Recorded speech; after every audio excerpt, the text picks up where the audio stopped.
Test. It's louder now. That's why. If I lower these a little bit from the back, one on each.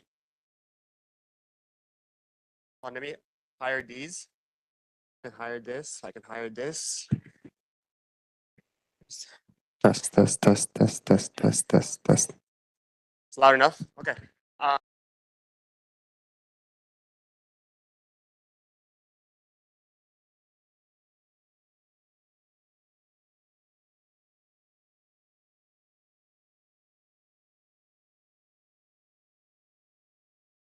You got the green light. You're good to go.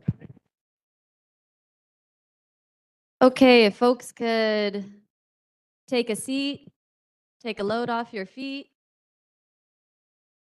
If commissioners could take a seat.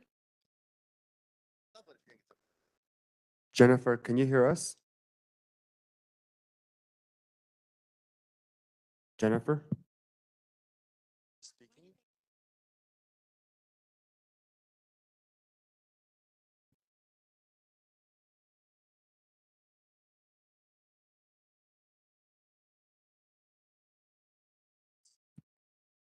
Test.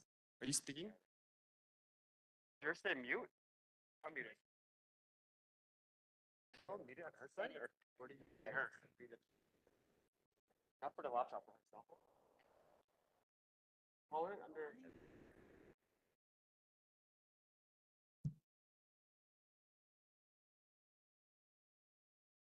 Do you know, like,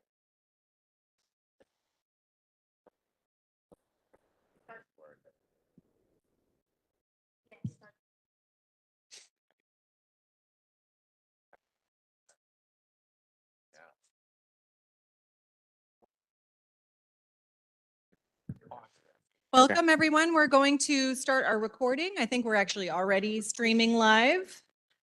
We will be on WebEx and on YouTube. Oh, there's no interaction.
As a reminder to all the panelists and public commenters, please speak directly into the microphone so that the people who are listening online can hear you.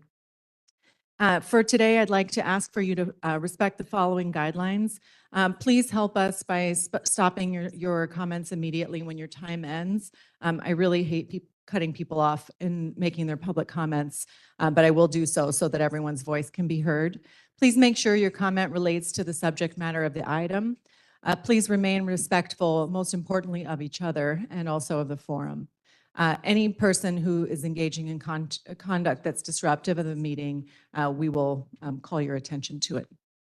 If you're here in person, you'll be able to speak publicly from the podium. If you're joining via WebEx or the telephone, you can use the raise your hand function to join the queue. You can do this on WebEx by tapping the little hand icon during the item. If you're on the phone, please press *3. Once we call your phone number, you have to press *6 to accept the unmute request, but if you don't remember that, I'll remind you later on. We'll start with giving commenters 2 minutes today unless Chair Kakani determines otherwise. And if you want to submit your comment in writing, please send us an email to info@poc.lacounty.gov. We did receive some written comments for the meeting today. Those that we received before 5 o'clock yesterday have been distributed already to the commissioners. The rest will be distributed and will be posted publicly on the agenda. As I said, we're broadcasting on YouTube, but not engaging there. Please subscribe to our YouTube channel, to our Facebook and Instagram at LA County POC for more information. Buenas tardes, bienvenidos. Me da muchísimo gusto ver la audiencia que tenemos en público hoy aquí en persona y le damos también una bienvenida a personas que están escuchando vía Webex. Le invitamos a participar en español si prefiere hacer eso. Usted puede proveer su propio traductor o yo le puedo traducir sus comentarios públicos. Si está escuchando la conferencia por teléfono y quiere hacer una pregunta, tiene que presionar *3 en su teléfono. Eso le pone en la línea para llamarles para su turno. Ya cuando le llamamos por su teléfono, tiene que marcar *6 y eso le abre el micrófono. Si está viendo la conferencia por YouTube, no vamos a leer chats ni se puede comunicar con nosotros a través de YouTube. I think that's it. Okay, well, I'm going to call the roll. Commissioner Dolores Canales. Present. Commissioner Frankie Carrillo. Commissioner Sean Garcia-Lays. Here. Commissioner Ishay Jackson is on leave from the commission. Commissioner Sam Lewis. Commissioner Don Meredith. Here. Commissioner Eduardo Mundo. Here. Commissioner Diane Terry. And Chair Millie Kakani. Thank you. Chair Kakani, we have quorum. Thank you all for being here today, and thank you to our panelists and audience members for understanding us moving the time of the meeting around, and I will turn it over to Millie.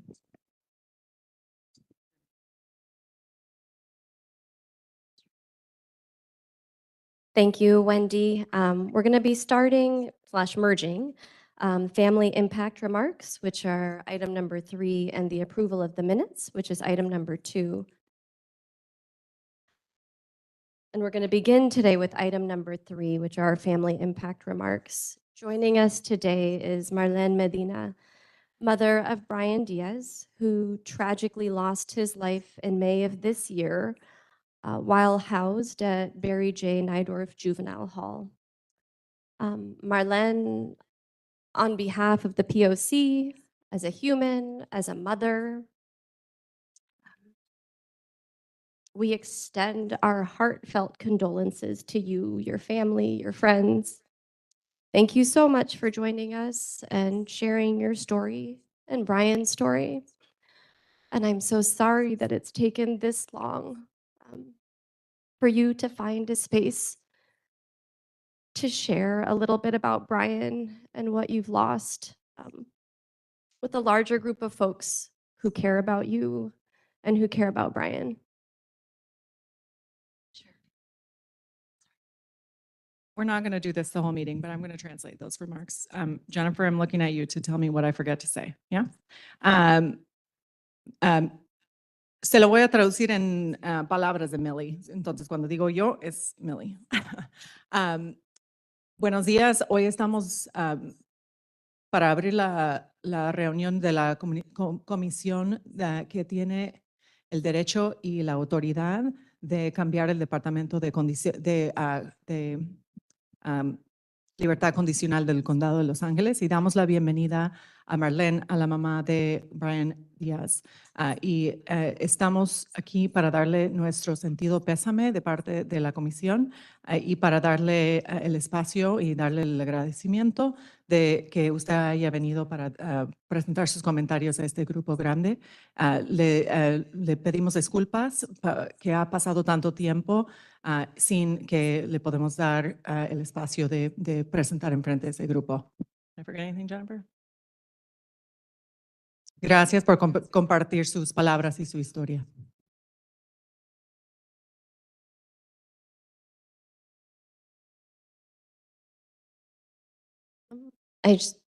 Just so folks know, Javier Starring from Healing Dialogue and Action is going to introduce and kind of set the space for Marlene to share. Thank you, Millie. And I think that you said it quite nicely with your intonation and your obvious emotion, because I know that this place has been a place where in different ways, people work. But right now, these first few minutes, I invite everybody to imagine that we're not here, right? Because that's not what today is about. Today is about a mom who lost her 18-year-old son. And November 9th, today, marks the 6-month anniversary. At Healing Dialogue in Action, a lot of my colleagues knew Brian, that worked inside there with them. And I can tell you that it's been such an honor and a privilege to accompany Marlene. And it saddens me to say that this is going to be the first opportunity that she has to be heard before any group that might represent, who was responsible for her son's care. The first step in healing is being allowed to tell our story and for people to receive it with compassion and empathy. Today is a special day because we all have an opportunity to help Marlene continue down her healing path. And I invite everybody to take these next few minutes as that. Because every time that we're a part of a circle, every time that we're a part of a community with intention to love and heal, our own capacity to love and heal others expands. So if you feel comfortable, I'm going to ask you to close your eyes for a minute.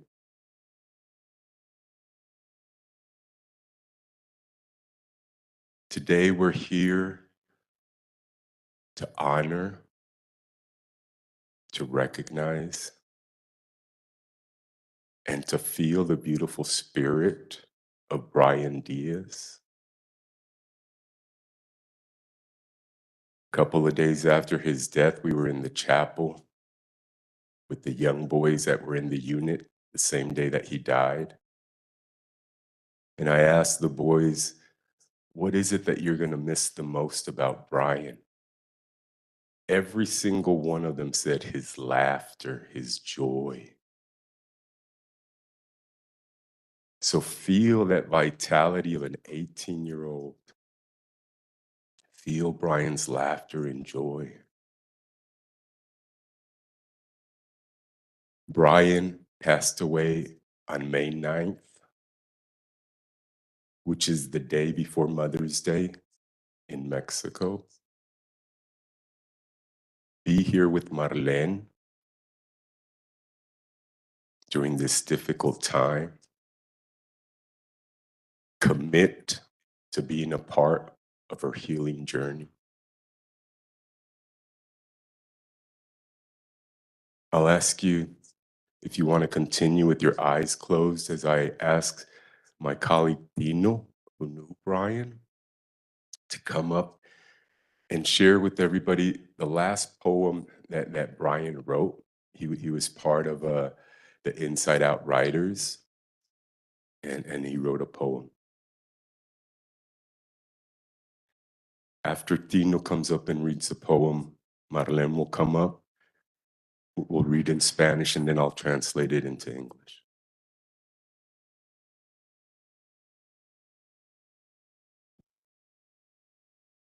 Good afternoon, everybody.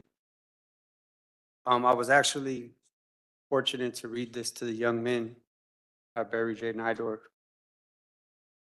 The only women I love are my mom and my wife. One is by blood, the other by our bond. But they both mean a lot to me. If I could go back in time and relive my life, I wouldn't change anything because our memories overlook our negativity. I miss both these women so much that I would give up my life to spend a day with them right now.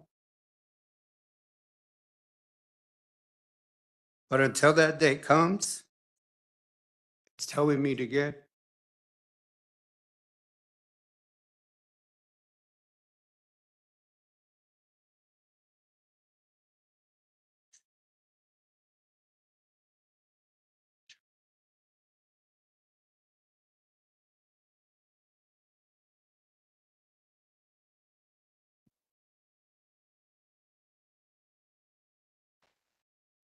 Buenas tardes. Gracias por haberme invitado y escucharme.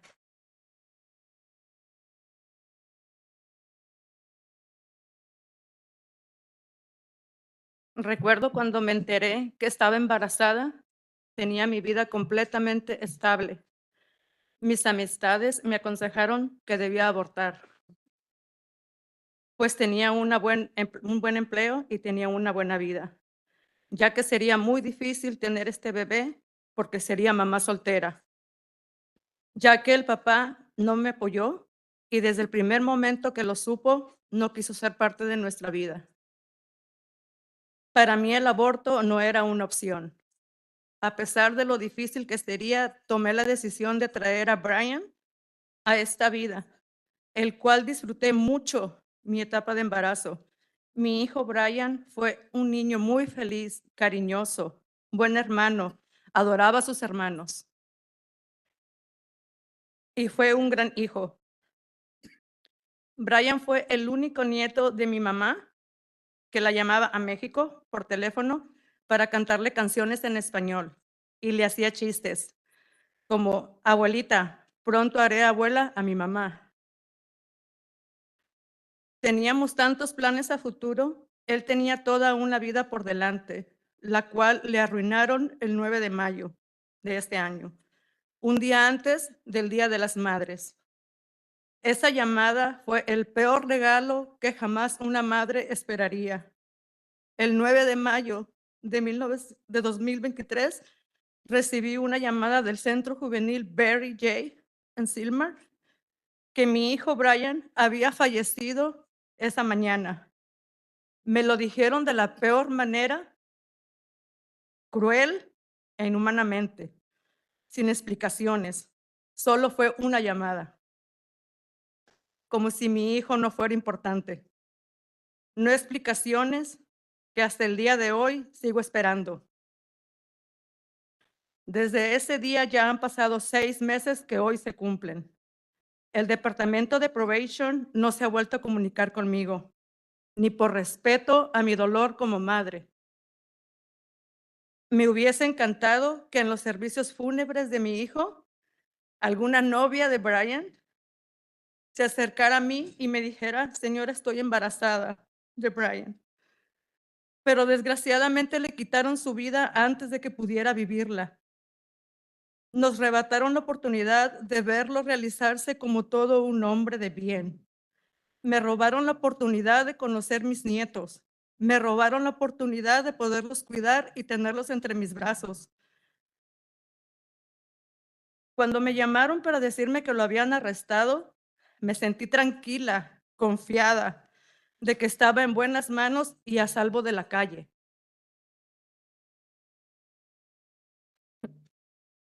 Donde se suponía que estaría protegido. Fue todo lo contrario. En solo 6 semanas de él haber llegado a Barry J. en Silmar, lo asesinaron. Por favor, necesito respuestas, necesito justicia. Porque no quiero que otro niño, su madre, toda su familia, sufran ni pasen lo que mi hijo, mi familia y yo estamos pasando.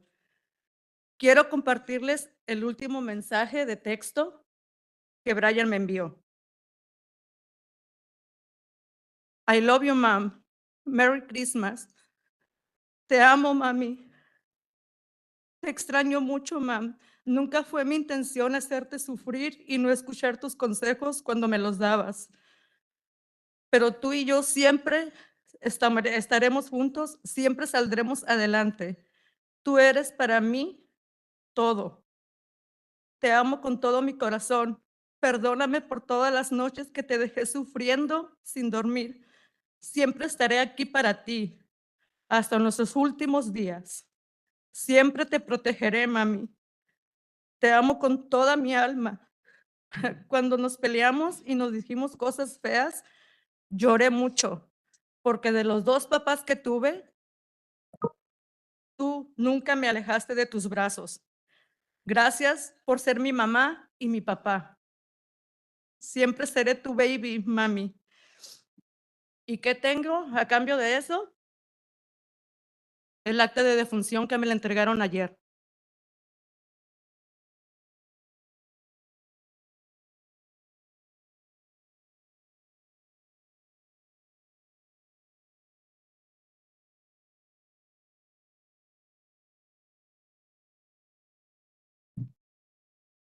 I'll read what she wrote. I remember when I found out I was pregnant. My life was completely stable. My friends advised me that I should get an abortion. Well, I had a good job and I had a good life, and it would be tough to have that baby because I would be a single mother since the father did not support me. And from the first moment he heard the news, he did not want any to be a part of our lives. But for me, abortion was not an option. As difficult as it would be, I decided to bring Brian into this life, which I really enjoyed during my pregnancy. My son Brian was a happy, loving child and a good brother. He adored his little brother, and he was a great son. Brian was my mother's only grandson, who called her on the phone to sing songs in Spanish. And he made jokes like, "Granny, I'll soon make my mom a grandmother." We had so many plans for the future. He had a whole life ahead of him, which was taken from him on May 9th, the day before Mother's Day. That call was the worst gift a mother could ever hope for. On May 9th, 2023, I received a call from Barry J. Juvenile Hall in Sylmar that my son Brian had died that morning.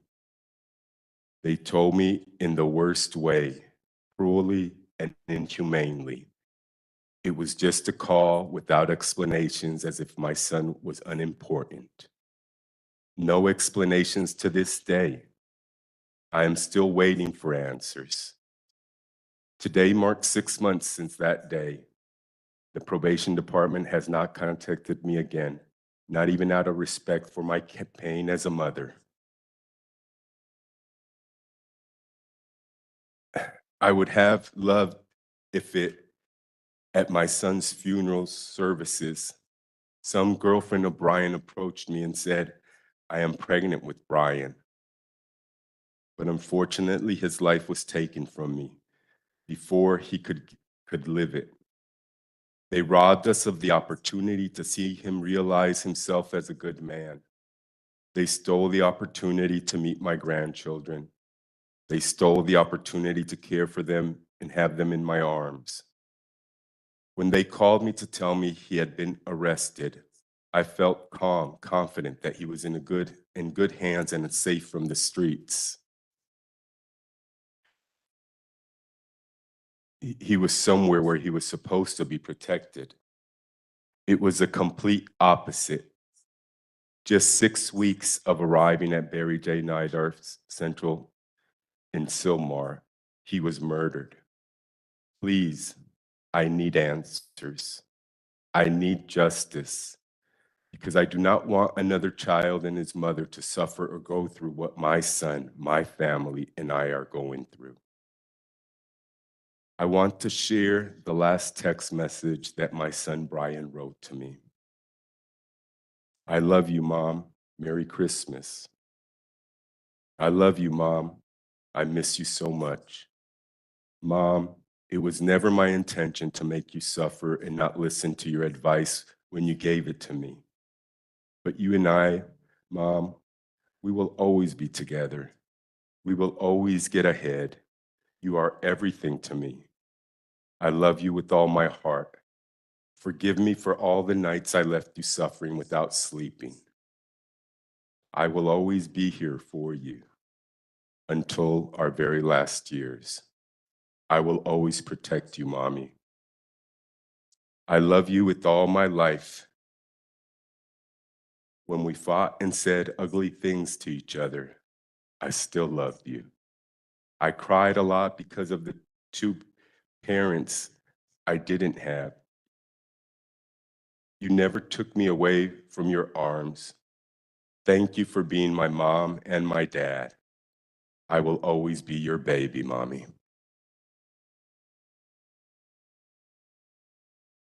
I want to ask another colleague of mine that also spent time and continues to spend time there with the young men at Barry J. Nidorf, Josh.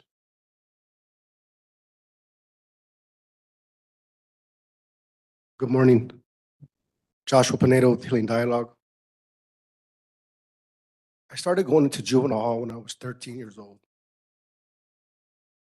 Lasted until I was 17, probably 12 visits. About an hour and a half from here in Riverside County, I started going into juvenile hall, and I was already a drug addict. Raised by a dysfunctional mother and a drug dealer. If I had the opportunity to use drugs in juvenile hall, I would have took it. But it was never available. I never seen anybody use drugs in juvenile hall. I never had the chance. 2 years ago, I walked into Barry J, and I was in a state of shock. Kids were using drugs in the open. Staff were sitting there watching. And I looked around and I thought I was in bizarro world. How did we get to the point where this is normal? And every visit afterwards, we've seen the same things. Kids being poisoned, being given drugs. Nobody even cared. Everybody said this was going to happen.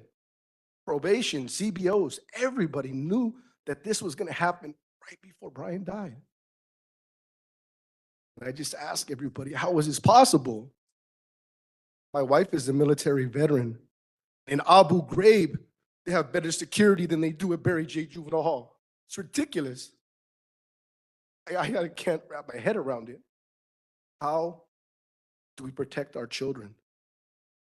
Who's responsible for Brian's death? These are the questions that we need answers for.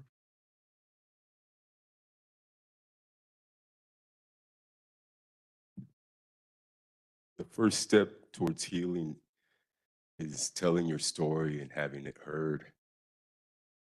And the next step is for the people responsible of the harm to accept responsibility, to be held accountable, to want to make amends, to want to change so that the harm doesn't happen again.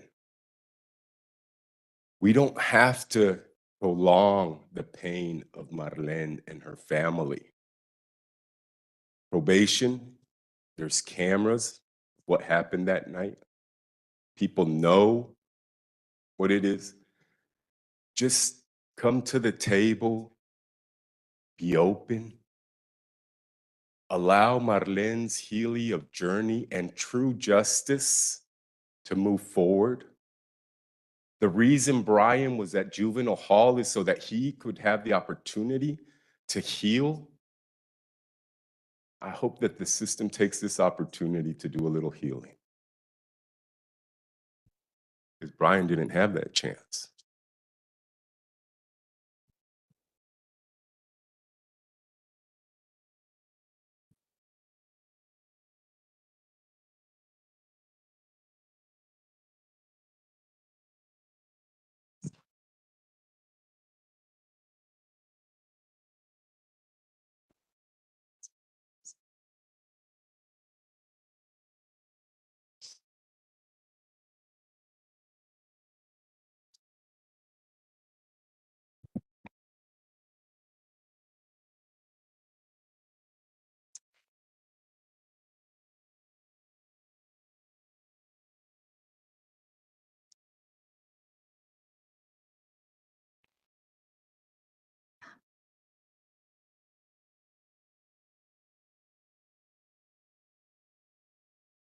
Forgive me.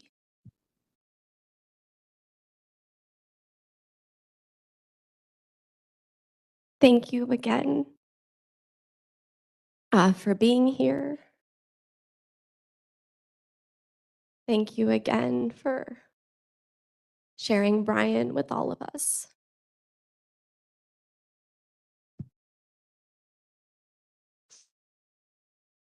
Sorry doesn't feel like enough.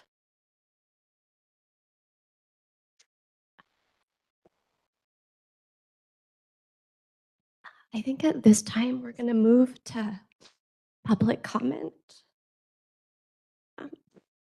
Wendy, do we have any written public comment or live public comments for item number 2? Comparto con Millie mi más sentido pésame y gracias por estar aquí.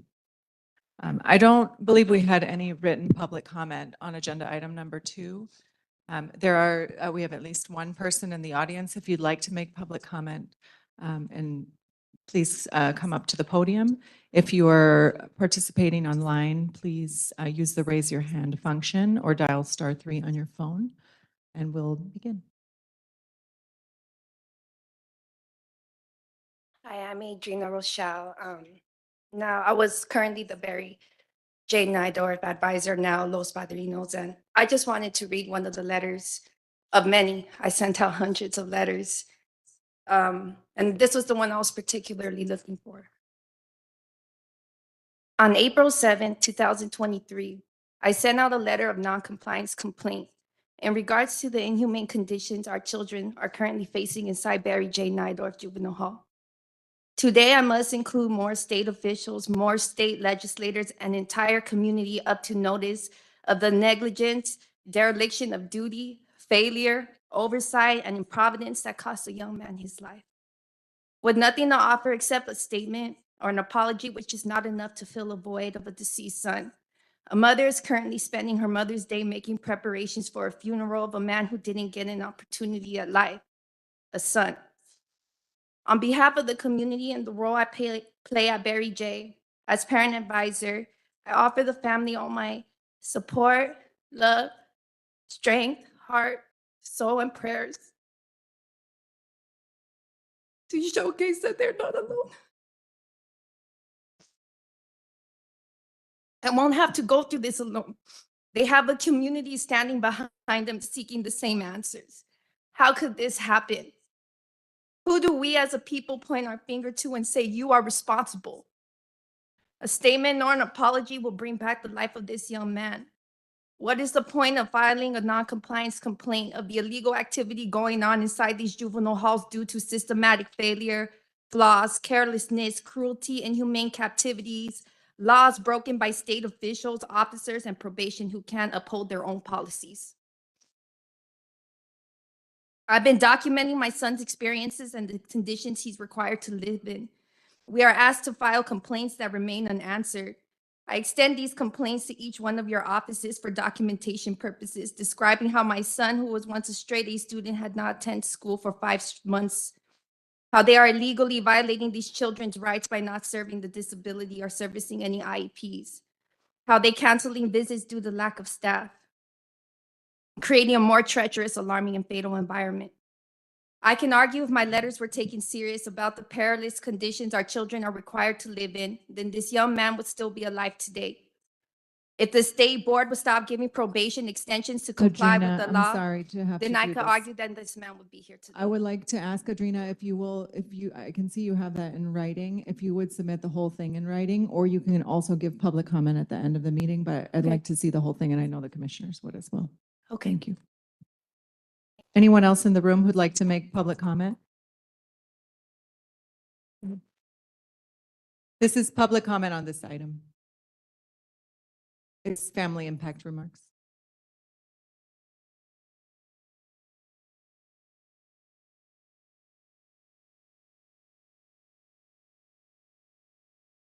First, I would like to say my heart goes out to the whole family, the family of Brian Diaz.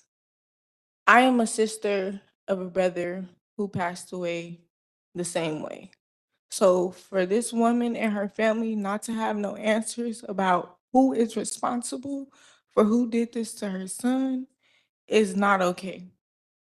There's nothing, there's no sorry, and especially not to be contacted after something so horrific. He went into this place and under y'all protection, what it's supposed to be, and he lost his life and cannot come home to his mother. My heart truly goes out to you. I'm sorry, I wrote a whole public comment, but like my nerves is bad, so I'm really speaking from my heart right now. And I just would like to say that y'all fail us so much and y'all put so much on us. Y'all label us in these categories, y'all take us in, y'all do what I am also formerly incarcerated. I'm only 20 years old. I went to jail at 16 years old. So I know what y'all do and how y'all do it. So that's why I'm here to speak up and say something. Y'all fail a lot of us. Y'all put us in these situations and y'all don't give us no support, no assistance. Y'all just be trying to get us caught up for the rest of our lives. And a lot of my friends have been in jail since I can't even tell you how long. And there's other ways because I am proof that there is other ways. I've completely changed my life around and this boy couldn't go home and get a second chance. I messed up one time and never did it again. How could you say that that wasn't gonna happen to him? Y'all supposed to protect and serve. If it was your kid, you would be standing here too. That's all I gotta say. This lady deserves justice, answers, y'all apologies, and as far as the security and everything else go, if he was to did something to somebody else in there, y'all would have ran them cameras back and y'all would have made sure he was held accountable. So where's y'all accountability at? Y'all can run them cameras back. Y'all do it all the time. Y'all cover up stuff all the time. Thank you.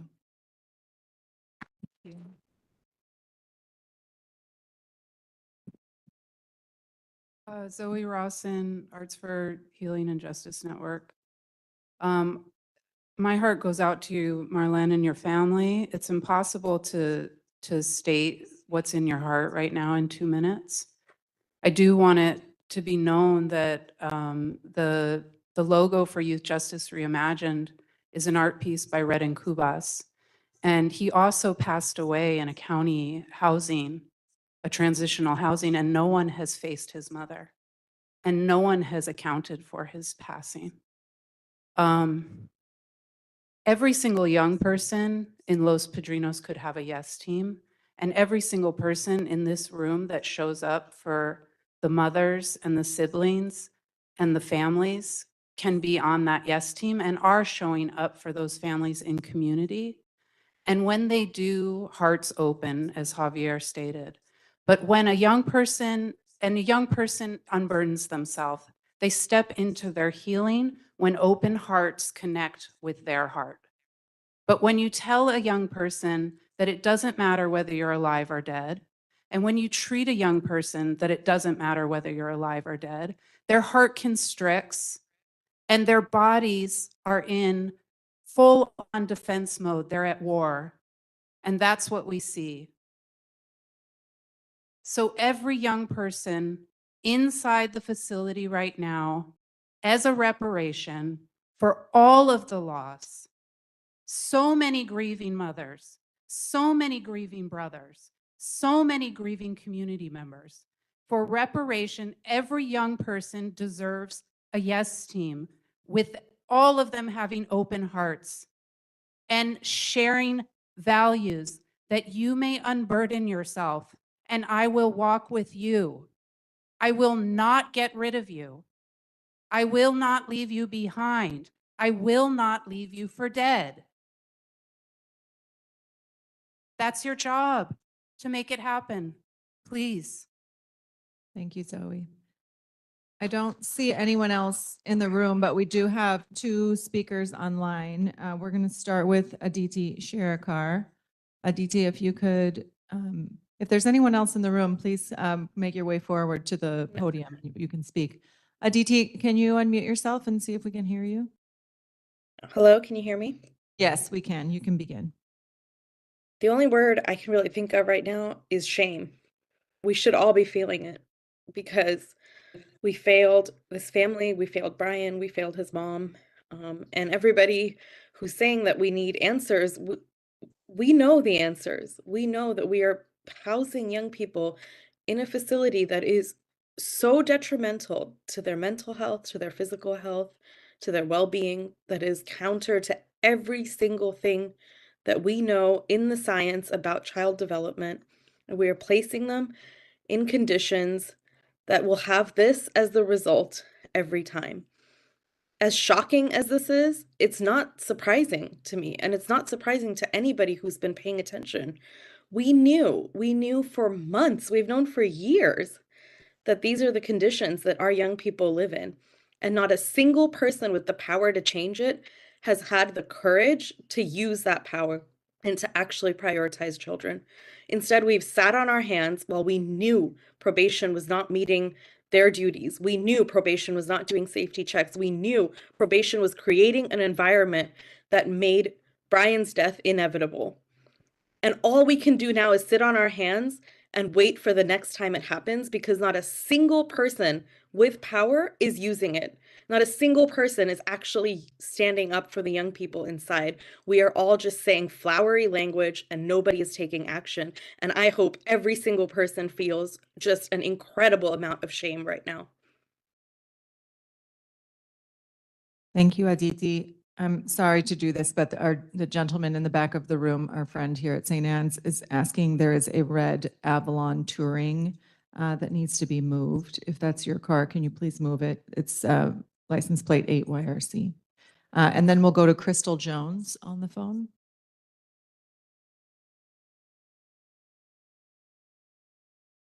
Crystal, can we hear you? For Crystal Clear Learning Foundation. From a mother to another mother, as a leader and an advocate. I'm in tears. I'm concerned.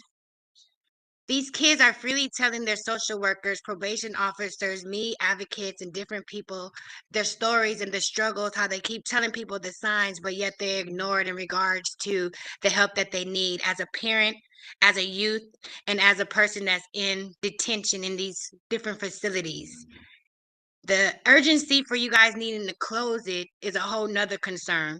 The biggest concern for everyone is these kids being killed or under supervision and care. These kids need to be treated as normal as possible. Yes, they made mistakes. Yes, they fall short. Yes, they have shortcomings. But it's our due diligence as a nation, as a state, as a probation officer leadership role to see that they get back in alignment and in an assignment for their normal activities. That's education. That's leadership for themselves, for the next one that might fall victim in their age group or range. To equip them so they could get back into their households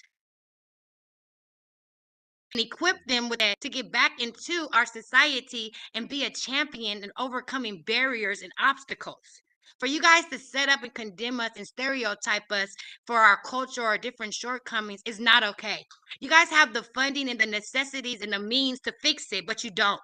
You keep the same leaders in position to keep going the shenanigans, yet fixing what needs to be done in this system and in these facilities. It's unacceptable. It's not okay. You can't pay them enough money to bring back her son.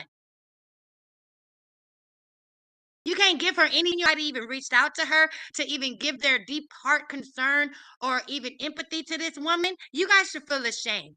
And when we want to help as leaders, you guys make up stories and programs to keep it in-house in the same programs versus letting some newcomers come in to be the change and lead change. Enough is enough. Thank you. Thank you, Crystal. Kruti, will end with you.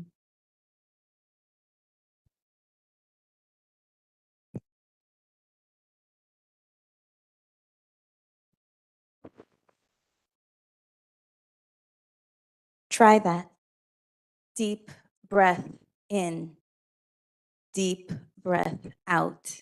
If you're feeling rage inside, it's justified.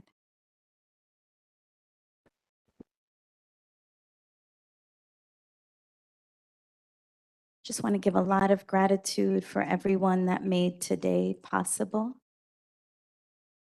Thank you, Melin, for being here. Thank you, Probation Oversight Commission, for daring to allow this emotion into this room. I'm not sure what's next on the agenda. But please, let it be the voices of the commissioners that are saying something to acknowledge what was just shared. Otherwise, we do business as usual. 2 minutes, next, 2 minutes, next, 2 minutes, next, and we don't fucking get anywhere. It's 6 months, angelversary. I have some suggestions. Meet with the family, one-on-one, whatever that means, right? Family, whoever she wants to bring, POC, whoever you want to bring, with footage. Let her understand what happened. Let there be demands that the family has, 10 things that the POC can do to make sure this never happens again.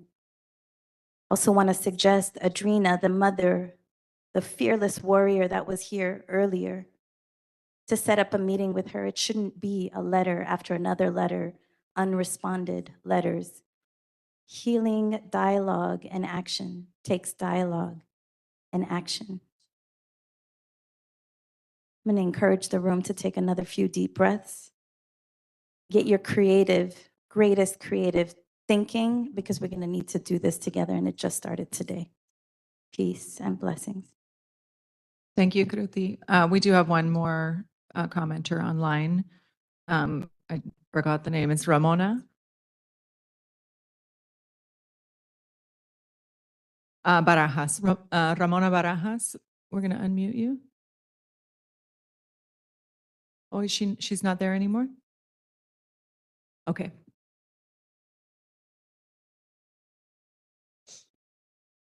Okay, at this time, I'm going to turn it to the commissioners for comments, questions, reactions, and we'll start, if that's okay, we should start on the far end and make our way down. So Commissioner Mundo,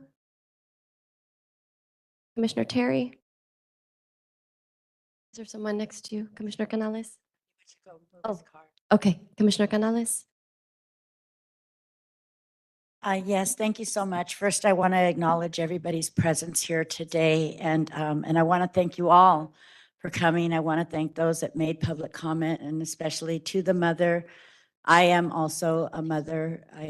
Yo también tengo un hijo que está encarcelado, ya tiene más de, me olvida porque yo no estoy ganando más older. Pero él sí ganando más older. I don't know how to, you know what I'm trying to say, right? Like, it's hard for me to remember how old he is because I don't see myself getting older, only him.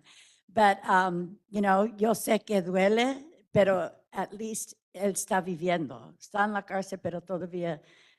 Pero I'm so sorry. I don't mean to disrespect anybody with my Spanish. I'm just nervous.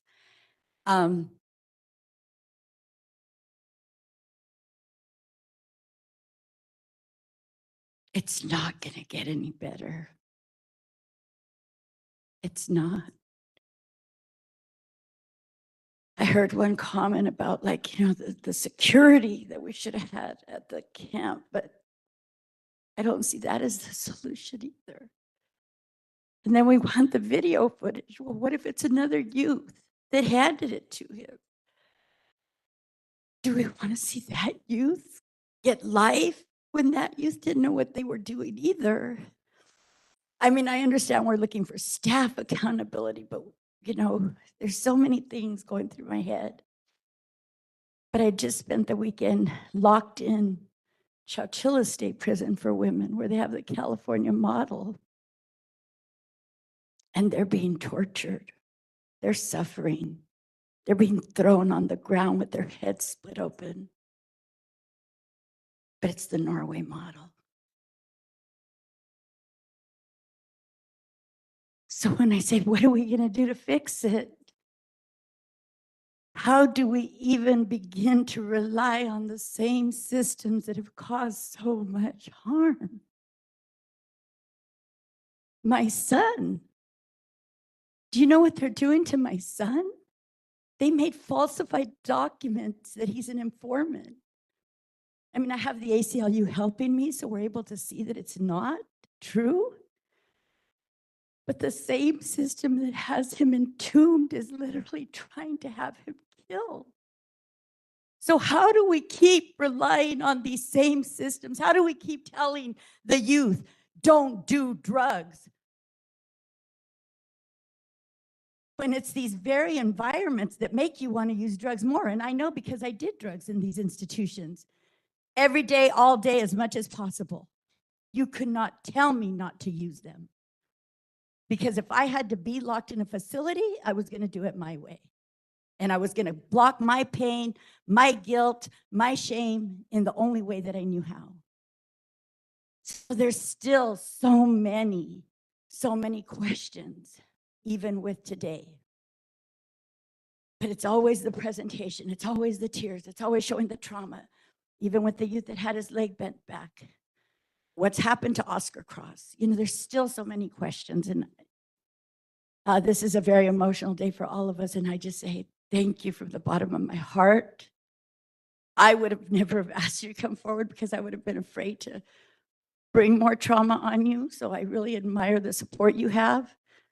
And I pray they keep supporting you all the way through. But I see the crowd, and I know they are. I know that you've now been embraced in a forever family. Thanks.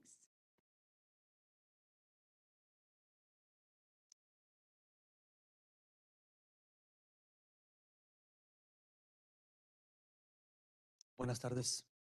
Marlene, obviamente el pésame no es suficiente para expresarme en una forma justa por el pérdida de tu hijo. Me da pena, como comisario, que nuestro trabajo es enfocarnos en el trabajo del departamento para asegurarnos que están haciendo su trabajo correcto. Es nuestro deber. Y tengo muchas memorias donde hemos ido a la cárcel, a los juveniles. Y yo con mis propios ojos vi que las condiciones estaban muy injustas y las condiciones estaban muy terribles para todos. Y me da pena decirte que, aunque dije, pues qué lástima, qué feo, qué tragedia, lo que yo pude hacer es regresar a esta mesa y recordarle a al departamento lo que está pasando. Ya después es su decisión que van a hacer de lo que hemos visto, pero nosotros no tenemos el poder de cambiar sus formas de pensar o sus formas de conducta. Podemos decirles, oye, estás haciendo algo mal, pero ya es decisión de ellos. Te hablo como padre, tengo un hijo, 10 años, acaba de cumplir 10 años.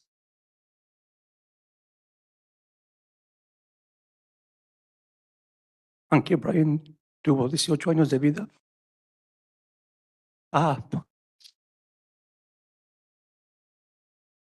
Wow. Otra pesadilla, ¿no? Otra tragedia. Esperamos que pueda recibir el apoyo de la comunidad. Él dijo que, ¿cómo se llama su hijo? Lionel. Pero mi punto es que viendo las fotos de Brian, nunca lo vi en persona, no tuve el privilegio de conocerlo, pero viendo las fotos, se mira como un chavo muy lindo y muy buena gente, y sabiendo más de su vida y de forma que era, su forma de ser, pues obviamente qué lástima, ¿no? Pero pues de mi parte, yo soy uno de 9 y nuestras compañeros aquí que estamos aquí para escucharla.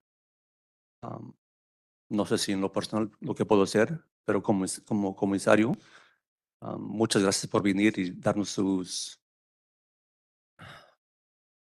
fuertes palabras, porque sí fueron muy fuertes. Y me da mucha pena que este departamento no lo ha tomado en serio, y viendo que le acaban de entregar un papel, un cuerpo por un papel, no es justo.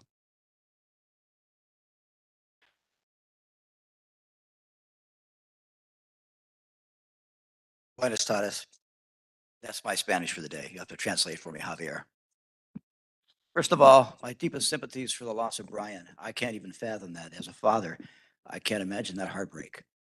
Having said that, she's raised some very valid points that have come up here. So some of the questions I have is that this is an in custody death. So I'm not sure what agency is investigating, if it's LAPD or LA Sheriff's, number one. Number two is does the department have a liaison with whatever agency is investigating it? I'm going to presume that it's still an active investigation, because if somebody's supplying drugs into our facility and it results in a death, there is criminal culpability that goes with that, that needs to be followed up on. And so I'm good. Okay. I was going to rely on Javier. You're good, Javier. Thank you. It raises a lot of these questions. And so I know we have a new chief on board, and under his leadership, we have intercepted a lot of contraband coming into facilities and parties responsible. But there's still an issue there. But more importantly is the death notification. You know, I come from the law enforcement side of the house, and we do that in person. We don't do it by telephone. And I'm troubled and actually very saddened that somebody didn't take the time to personally notify you and be there for you at that time. You know, we have chaplains available that could have been with us to help you through this. And so, you know, like I said, new chief's on board. He's seen a lot of our policies are outdated, and I'm sure we'll follow up on that. But I'm going to make a motion at this time that the department provide the POC an update on what agency is conducting the in-custody death, what is the status of that investigation, and do we have a liaison to that?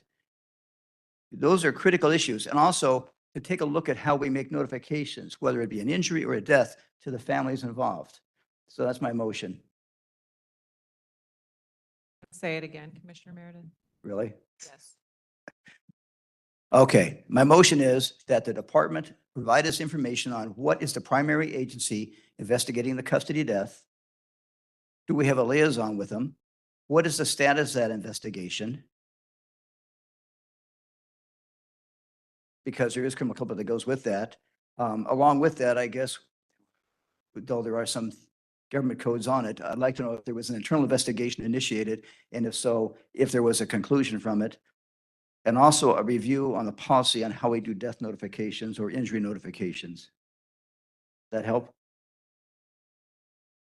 Second. I knew you would. I think Commissioner Carrillo seconded that motion. Go to a vote. Oh. Okay, and is there any discussion related to that motion? I'll start with Commissioner Mundo. Commissioner Terry. Commissioner Lewis. Commissioner Canales. Commissioner Carrillo. Just to make sure, was there a timeline on that? I missed. No, I would, so it's been 6 months since the passing of Brian.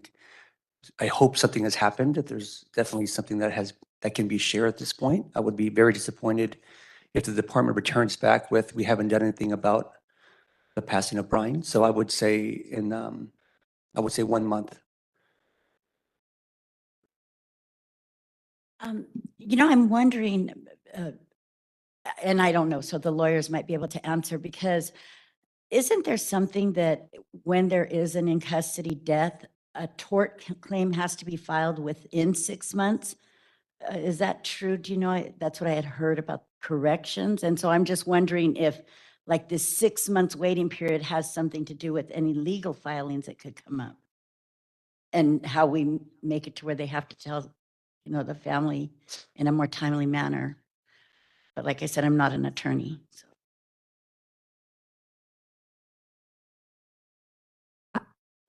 Yeah, generally a straight plan with them. It's very interesting that they always wait. If you could speak into the microphone so the public.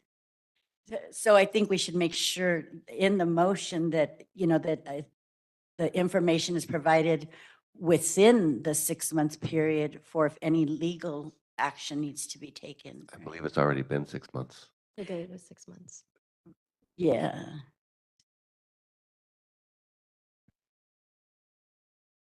So I would just add 1 month timeline. Perhaps we can agendize it also for the next Probation Oversight Commission meeting, because that will be in a month. Commissioner Garcia Lays, did you have any? What I was going to say is appropriate for this motion, which is I did hear one clear request today of something that we can do and promise to do today, and that is that this commission is supposed to be the eyes and ears of the community in our facilities and in probation's work. And I heard that there are questions about what happened, and that makes it our job to at least answer those questions to the best of our ability. And I think this motion begins that. It certainly doesn't finish it, and it doesn't include an opportunity for dialogue with the family, which I heard clearly from Ms. Parekh is something we should be pursuing. And so I don't think that needs to be a part of the motion, but that we will do that. I also, I think you made it clear this is an ongoing investigation, so even our ability to be the eyes and ears may be limited. And so we were not going to have all of the answers. We are not going to be able to see all of the evidence that would help provide those answers. But we can certainly do better than has been done so far, and we can promise to do that.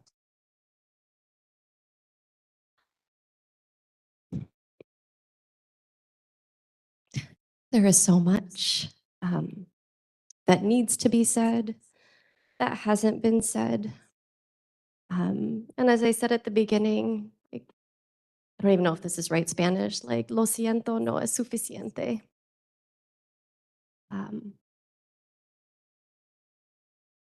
You know, going back to Commissioner Canales' comments, right? So often the system seeks to blame individuals for the circumstances that it creates.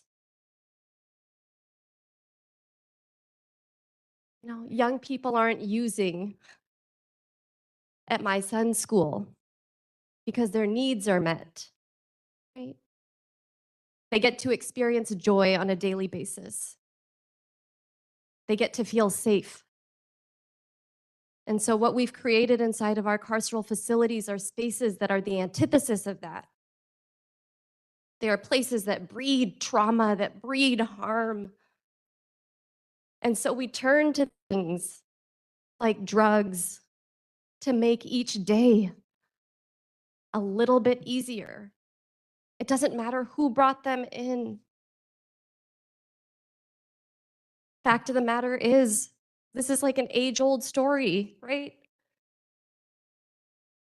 That people survive trauma in really harmful ways. Because so often our system just seeks to push people outside of the margins, push them off the grid,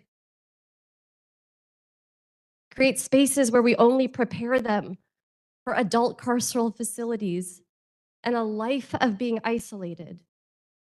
To Zoe's point, we need different folks supporting these young people.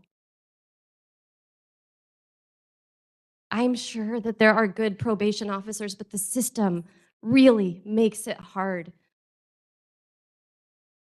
And so we need folks who come at this from a place of healing, from a place of hope, from a place of love.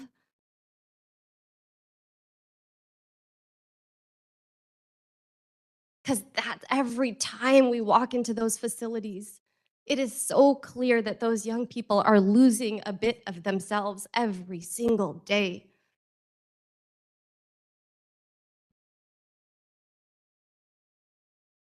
And it's so sad.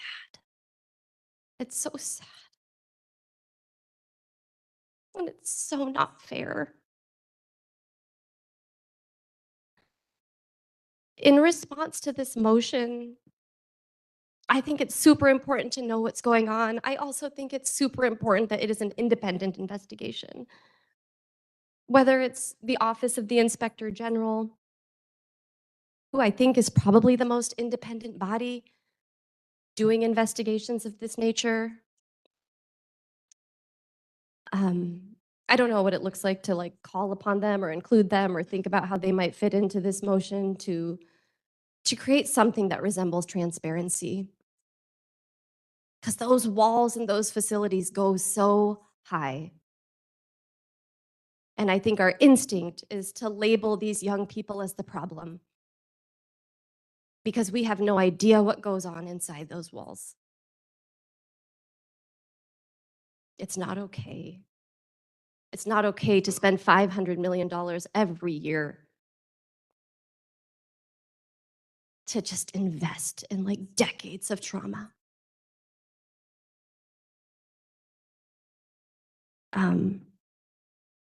So yeah, I don't know if it's like a friendly amendment to also add, I don't know if that's friendly. I don't know, to add for the OIG to potentially also be a part of this investigation. Okay, I will amend that to include that at some point, because we've got the active investigation, so they may be limited in what they do. But the first opportunity that OIG has to join in that investigation oversight, that would be included in that motion. County Council's looking at me. Okay. What do I do now? No, I just need to read through it. And then I can. Okay. If you're ready. That sounds right. Okay, so in front of us, we have a motion made by Commissioner Meredith, seconded by Commissioner Carrillo. I think Commissioner Carrillo, I have to ask if you also agree to the addition of the Office of Inspector General? Yes? I do. Okay, so the motion is to request that the department, the probation department, provide the Probation Oversight Commission with a status update on the death of Brian Diaz, including information on which is the primary agency that is investigating this death, who or do we have a liaison with that agency? What is the status of the investigation? Has there been an internal investigation launched? And then adding in there the role of the Inspector General in participating in that investigation. Does that sound correct? Correct. So I will call the roll, and if you could please vote yes or no, or abstain. Yes. Oh, thank you. The Oh, death protocol. notification protocol. Thank you, Amra. I thought that you had also included like any time a family needs to be notified, when it was Right, I use think of that's what force, he's- whether it right. was. The notification protocol. Great, thank you. County Council has also advised we could ask if there's any further public comment on the motion, since the motion was not on the agenda. So if you would like to make public comment on this motion, please step forward or raise your hand on WebEx or dial *3 on your phone.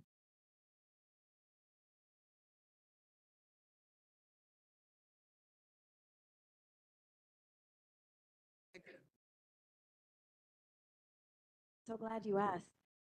Mic check, mic check. Thank you for asking.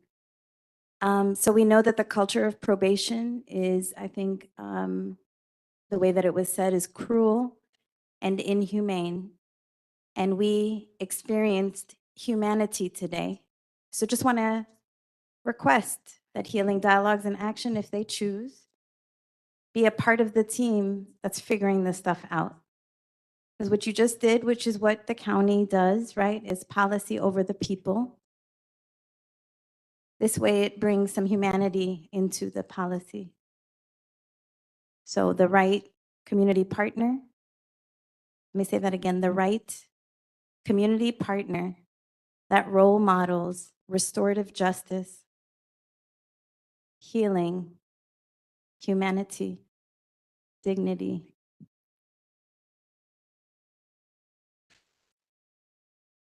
Also, what does restorative justice look like? What happened in the last 6 months? What actions were taken or not taken?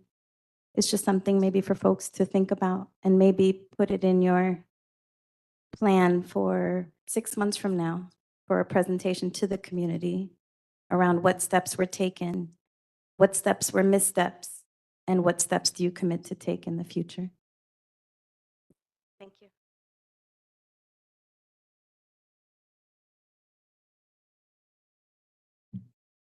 So this is my lawyer, Brian, right here. I want to introduce you to Zoe.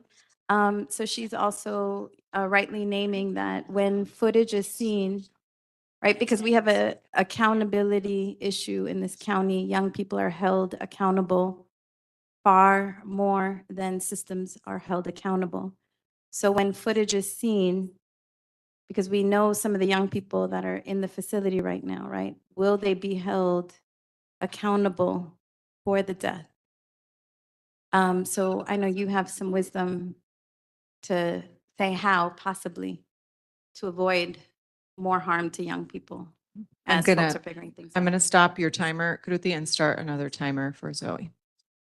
Okay, so when Kruti asks me to do something, I do it without knowing the how, honestly. So I don't know the how. I actually am gonna lean into you all to make sure that there's protections, that no young person gets a criminal charge, that no young person gets a criminal charge through this investigation. I've filed lots of police complaints. It's totally superficial. They never turn the spotlight on themselves. I think I'm pretty sure we all know that. I hope we all know that. We'd be dealing with a very different system if there was structures of accountability. So I strongly encourage that there's multiple points of community involvement in this, and that it's completely transparent, and that no young person receives a criminal charge in relationship to this investigation. I don't know that you have the authority to do that, but I hold you to figure out how to be in dialogue with the community to ensure that that happens.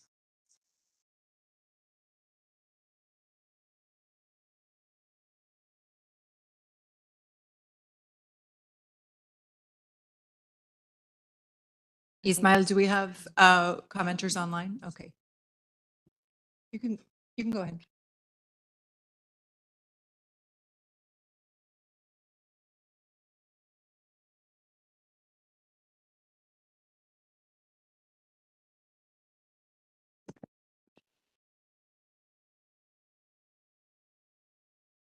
My name is Justin Marks. My heart goes out to Brian Diaz's mother, Darlene. Thank you for your Marlene, your strength, and for coming here today and sharing your words and your example with us.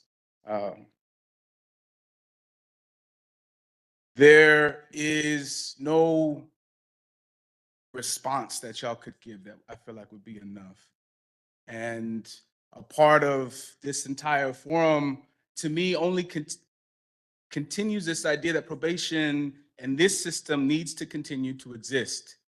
How many more young people will die in custody before we're talking about dismantling probation, before the purpose of this commission is to completely transfer the role of youth development in LA County to a more apt body, to a youth development department. LA County has spent more on stray dogs than they have on youth development, more on animal control than they have on youth development. And now we're seeing the establishment of a youth development department still being underfunded, still scratching our heads, wondering why we're using the same tools. So many folks on this panel and in the audience have shared around the fact that these conditions are going to produce this instance to happen again. So again, I ask, how many more? What more will it take? And why is it taking 6 months to reveal evidence if that's the main purpose of this body? Why is this motion coming 6 months later? Thank you.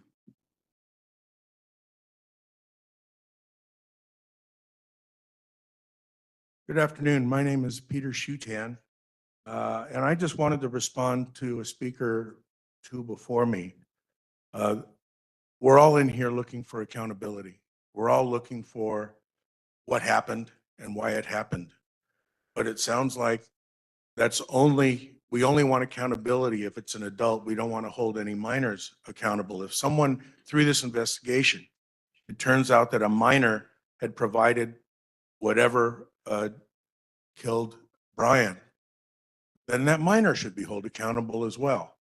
And I'm not sure maybe I misunderstood the statement, but it seems to me accountability goes all around. Whoever's responsible needs to be held accountable.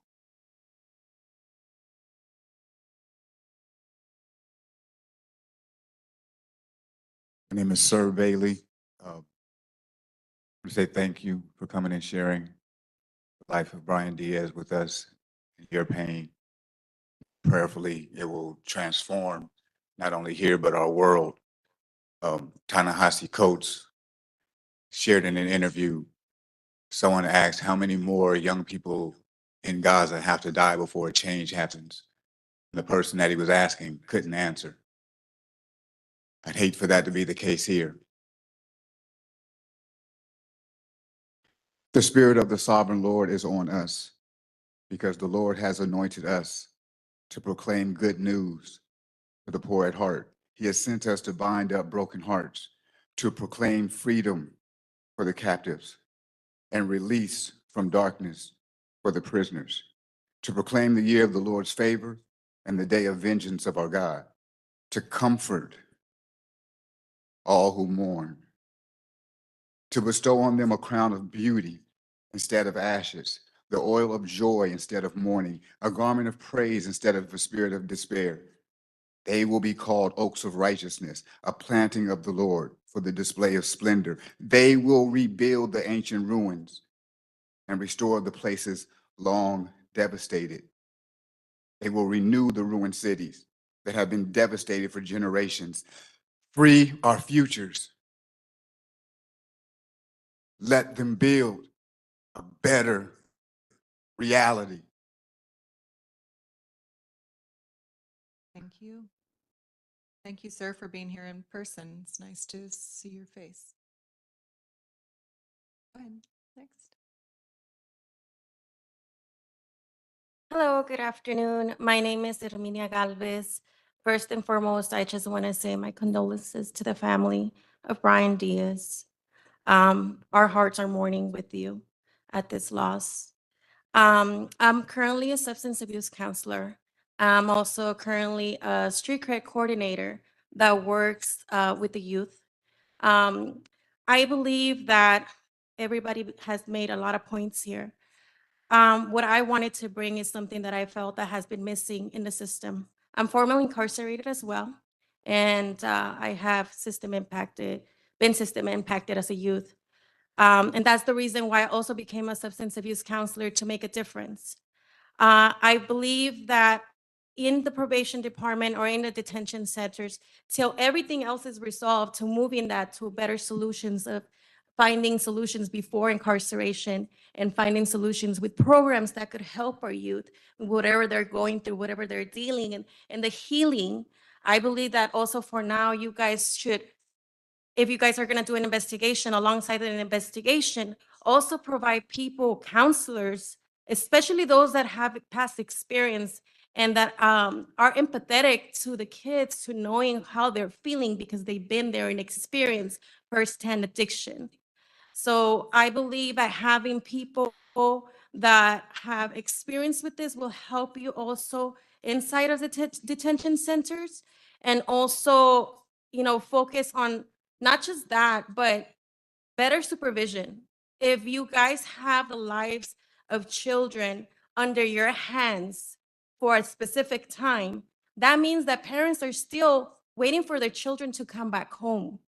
So it should be a responsibility for you guys to see that there is more people being put there to actually help those.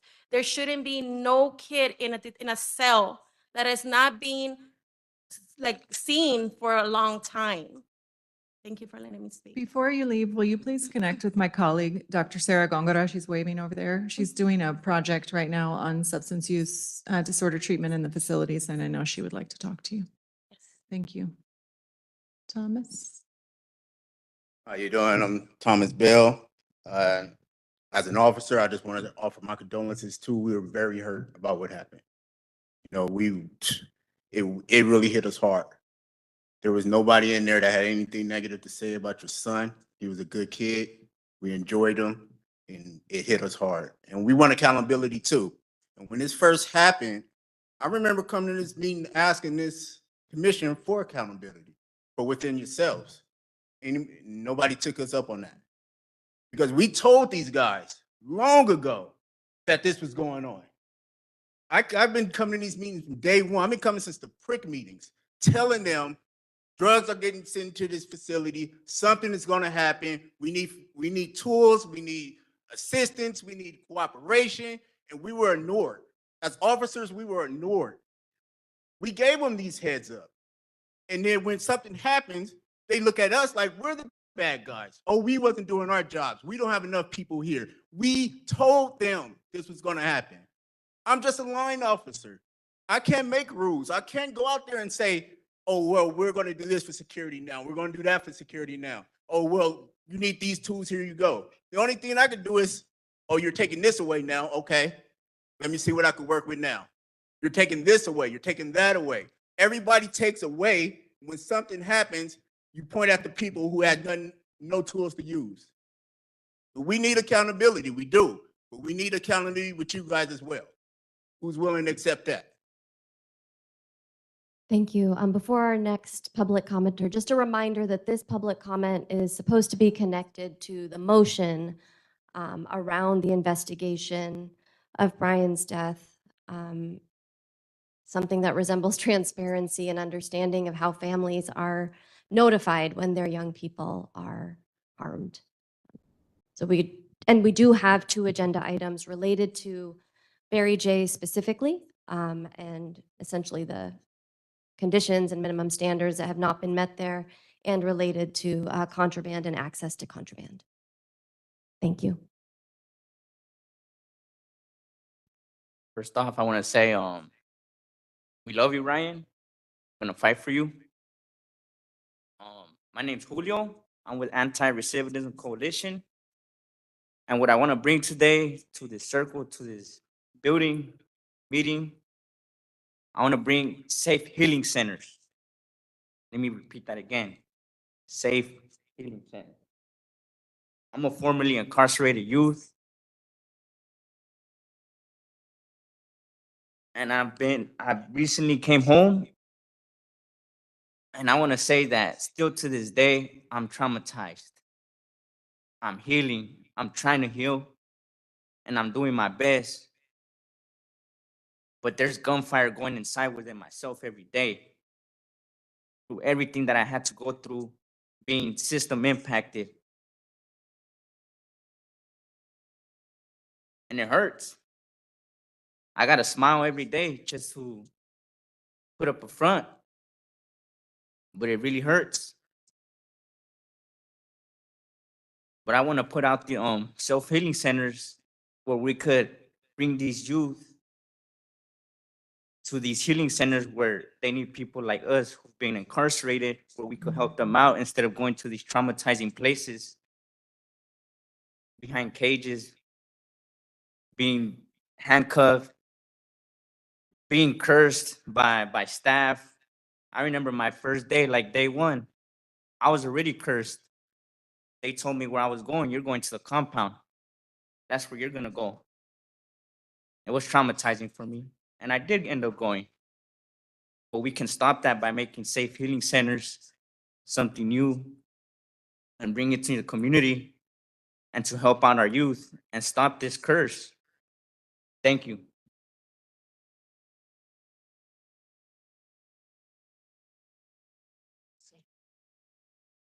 Hi, my name is Andrew Gonzalez. Here on behalf of Brian Diaz and Marlene. But I also want to share a little experience that I went through. I was previously incarcerated as well, and I was also system impacted. It was my brother's that passed away birthday yesterday, so it's kind of hits home for me. I was incarcerated at the age of 15, and my whole experience in juvenile hall was I think it prolonged that trauma that I was already in. And I knew that I had consequences to face, you know. But when I got there, I realized that there was much more to just consequences. There was punishment there. Instead of getting there trying to correct my behavior, I was enabled to continue that lifestyle. Instead of people trying to sit down and help us out and talk to us and letting us know right from wrong, we were enabled. And I'm here speaking on behalf because I experienced both sides. And I would hate to just continue to see this system fail time after time after generation after generation. I never knew Brian, but I know what it's like to lose somebody, especially when you can influence things to change.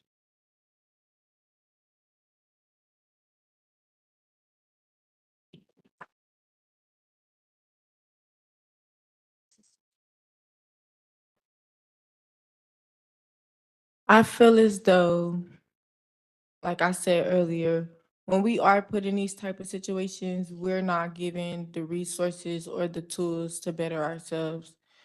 Y'all lock them up in these facilities. Y'all cancel school. Y'all cancel visits when y'all want to. Last minutes, y'all send parents home for tights, jeans, whatever. I've seen it happen myself. And I just don't understand if y'all make it so hard for these parents to even see their kids. Where what time and where is it coming from? If it's not coming from y'all, that's just how I feel. If it's not coming from y'all, if y'all hassling these parents so much, where is it coming from? And then the fact that you had said, if it came from another youth, what does it look like to hold that youth accountable? That you've been in there for how long? They not touching no sunlight, no daylight, no none of that. They not going out and getting it and bringing it back in. Where is it stemming from? Of course, one person get it, they all gonna get it. And if you're canceling school, them kids is in there depressed. My brother was in there losing his mind. I'm losing my mind out here just trying to process, what he going through. And I can't even fathom, it's so I know that those kids in there, like I said, y'all not helping them with nothing, no therapy. I've been getting therapy since literally I've been on my journey with getting my life together since 2019. It's 2023, I'm 20 now. I've been in therapy ever since then to fix myself, my trauma that I had buried inside that stemmed into, what I did and, everything about me, everything that we come from. We come from trauma, we come from harm. We get sent to these places and then y'all put more harm, more trauma, and just everything on us. Y'all don't help us and then y'all are quick to keep the blame, keep the cycle going of you're not nothing, you're gonna be nothing type situation when y'all are supposed to be the ones to help us. Y'all been here, y'all supposed to know this stuff to, reinforce us, help us grow. We are children, is what y'all keep saying. We are youth. Y'all are grown adults, with most of y'all having children. Thank you. Thank you. Good afternoon. I'm Stacy Ford, Local 685. I I want to express my condolence to the family. The day your son died, I was there at the facility, and we care about the young people that we serve.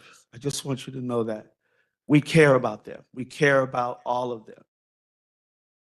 On that day, the staff was so emotional, we had to bring in outside peer support, and we had to bring in county assistance just to maintain, um, to be there for the staff because they were so emotional, distraught behind what happened to your son. But I want you to know I am so sorry that happened to your son. And as peace officers in the probation department, we do care about our young people. I pray that the Lord will guide you through this process and give you the answers that you are seeking. On a second note to this commission, as Brother Bell elegantly stated, we've come to you. We've come to the Board of Supervisors, and we've told you our situation. And you all table the things that we do as abuse. You don't want us to search, or if we do search, you want us to search a certain kind of way. You don't want us to hurt the young people's feelings. We came to you, and you guys shut us down.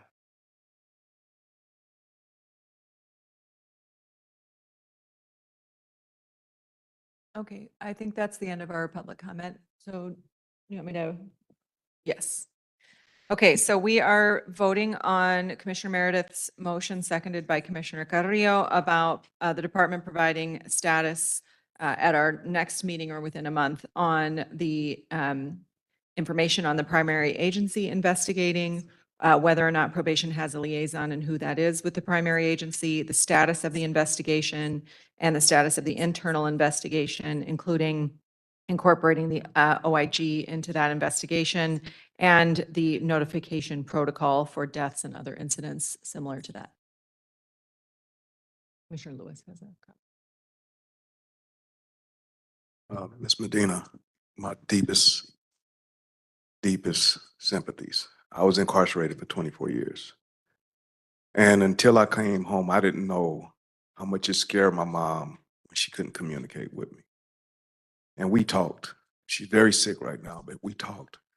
And she told me how much she worried that I wouldn't come home. This commission did put out that if something didn't change, that something like this would happen. We said it loud. That will give you no comfort.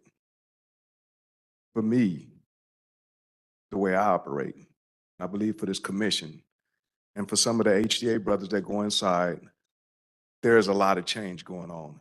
And a lot of the momentum is because of Brian. When I say a lot of change, I want to give you some examples. A lot of people don't know this, but there was both staff and a youth's family that are facing prosecution. Staff has been walked off. I can't I know this stuff because I'm in there often. And I might get in trouble for saying this, but I'm gonna say it because I think you need to know this. There are people that are being held accountable. It's not public information, but because I go in there so often, I walk in on situations. The other thing is there's a lot more transparency. And the reason why is because you have credible messengers and they're formerly incarcerated people, some of them in this audience, some of them from HDA, some of them from ARC that are in there every single day. There are 10 in there right now today that I know of that are in there from 11 in the morning to 7 in the evening. And they report out everything. And anything that happens that is harmful, it's immediately reported to probation and the probation commission. And then it goes to the board of supervisors. And sometimes it goes directly to the board of supervisors. We are in the process of creating a drug treatment unit that will be staffed by DMH, Department of Mental Health, outside therapists, and credible messengers that are trained in drug and alcohol counseling. The number of programs that are now in Barry J have at least quadrupled. That does, again, none of this takes away the pain. But because of Brian, all of these things are changing much more rapidly. Right now, there are also talks with DMH, Department of Mental Health, to have therapists come in that are more culturally sensitive to both the Black and Latino youth that are the majority in there that come out of our communities. And so those are things that are happening right now. The one thing that is not happening, or that has not happened, that we did call for was a scanner. Like the airport, when you walk in the airport, we haven't gotten those up yet. But we've pushed for those. It's been before the Board of Supervisors, and I think we should push for that because it's been months since it's happened, since we called for it. A scanner will decrease even more. As I said, I go into the halls, Barry J, quite often. Of late, the last 4 weeks that I've been in there, most of the young people that I've been in contact with are clear-eyed. Just as Josh talked about going in and seeing kids high, I've been going into juvenile hall since 2014, since I came home from prison. I had never seen it as bad as it was in the past 2 years. It's changed. At least Barry J has changed. Much smaller number of kids there or young people there, a lot more programming, and now there are a lot of things that are being put in place. The one thing that I don't want to happen is we're all pointing fingers at each other and pointing at the system. If we empty this building out right now and made this a park inside or a child care system, it's a building. Systems are made up of human beings. Systems are not things that we can just, a system is made up of the people that run it. And so what we need to do is not relax on those things and make sure that we continue to push forward. To point fingers and accuse it, that's not going to find a solution. It doesn't. To know what's going on inside and to have that transparency and to see it and to be part of it, That creates momentum and that creates change. I don't want to argue with anyone here. I don't want to point fingers. What I do want to see is every one of the young people that are inside treated with compassion, respect, while being held accountable until they learn to hold themselves accountable. Because what we often do with this carceral system, and I spoke about this morning in court, true accountability does not come from a system putting you in a jail cell or in cuffs. True accountability comes from within the individual. No one can hold me accountable. It doesn't change me. Only I can hold myself accountable. You can lock me away. In order to do that, we have to work together. To attack each other and the point fingers, it doesn't help Brian's mom. It doesn't help Miss Medina. I want you to know that I've committed my life to doing this since I've returned from prison. And I promise you, every day we'll continue to push to continue to change the system into one that the way that we should see it. And every one of the men and women that go in from HDA, Young Women's Freedom Center, ARC, when we see things, we act on them inside. And someone said earlier, there are a lot of probation staff that do genuinely care for these kids. I saw probation staff crying. Some took sick leave because it was too much for them.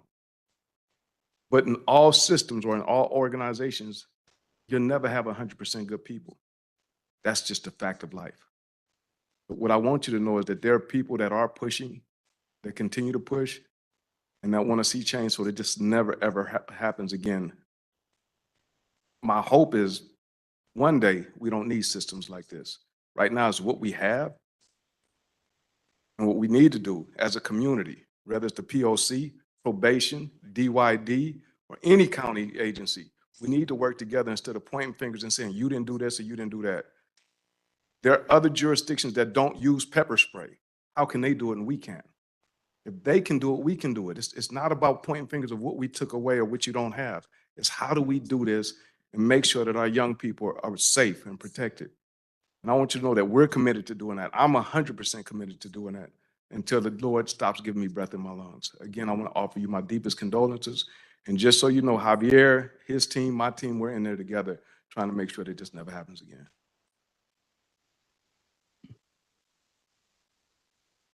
Okay, I'm going to call the vote. Everybody remembers what we're voting on? Commissioner Canales? Commissioner Carrillo? Yes. Commissioner Garcia Leyes? Yes. Commissioner Lewis?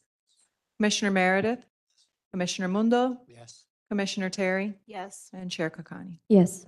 Okay, the motion passes unanimously 8-0. And then we can also take a vote on the minutes, but I think we need a motion for that. I'll make a motion to approve the minutes from our last meeting on September 28th, 2023. Someone could second that? Seconded. We actually already took public comment on it. Okay. So I think you can do a voice vote Okay, on that. if we could do a voice vote, all those in favor say aye. Aye. Okay. All right, that passes. Okay, just interests of taking care of ourselves. We'll take a quick, very quick 5-minute break. Just if you need to use the restroom, stretch, take a breath, hug each other, care for one another, and then we will be back here to continue the agenda.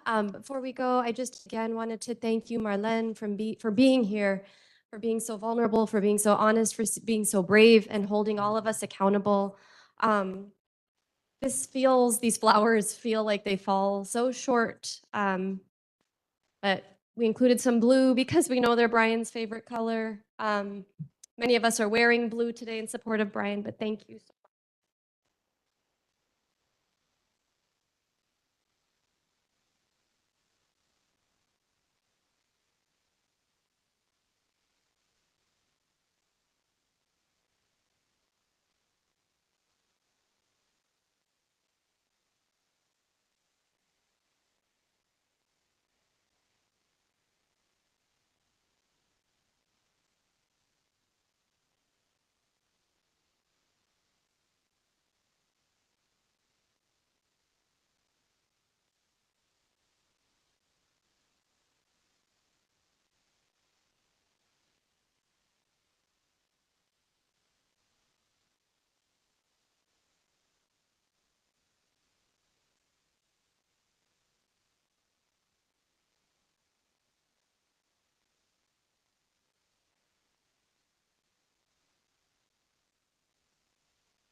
Hello. Okay, it's been 5 minutes. So if folks could take a seat, if our commissioners could also take a seat, it would be great to get started so that we could get out of here on time and not be stuck in LA traffic. Nobody cares. Thank you, thank you. Okay, commissioners, if you could take a seat. Folks in the audience, if you could take a seat.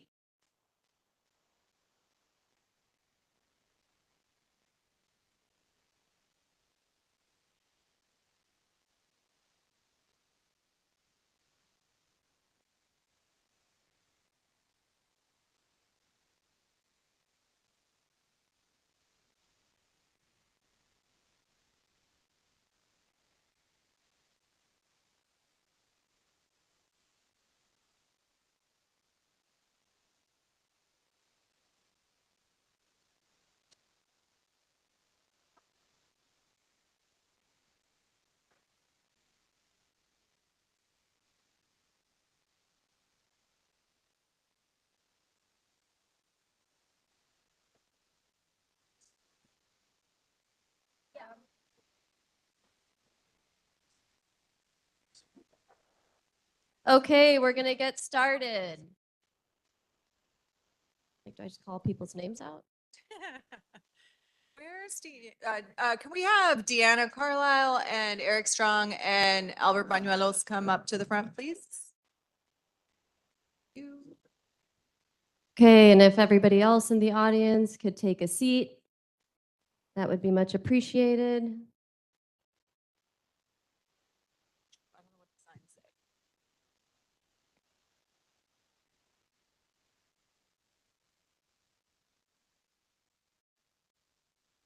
For those of you in the virtual audience, we have Albert Bañuelos and Eric Strong and Deanna Carlisle joining us at the table on behalf of probation. Also, for the commissioners, Robert Smythe is here in the audience. If you have questions for him later.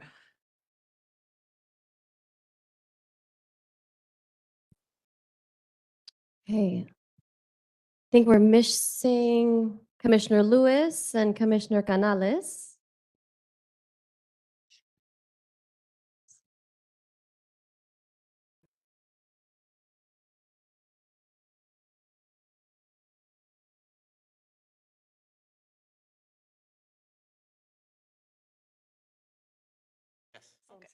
Okay. Get started? Okay. Just wanted to share that as it relates to 6, as it relates to agenda item number 6, we are going to table that agenda item.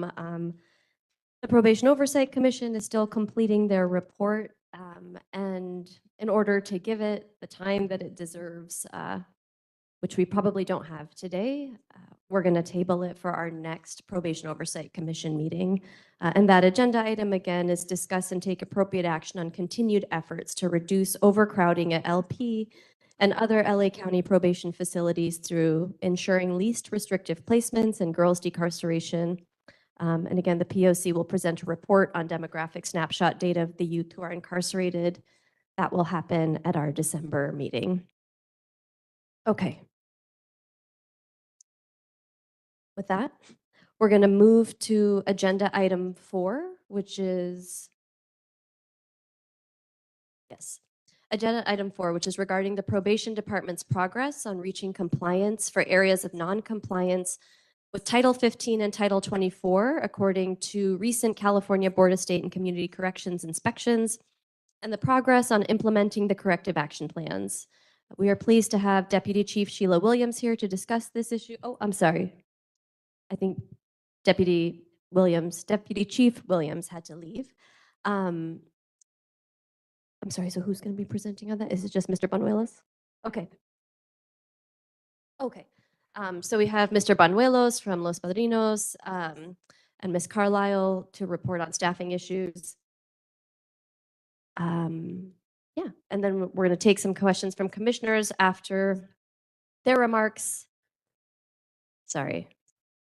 I'm going to stop right there. Okay, so why don't we start with Mr. Banuelos and the issues related to compliance at Los Padrinos with minimum standards connected to the corrective action plan.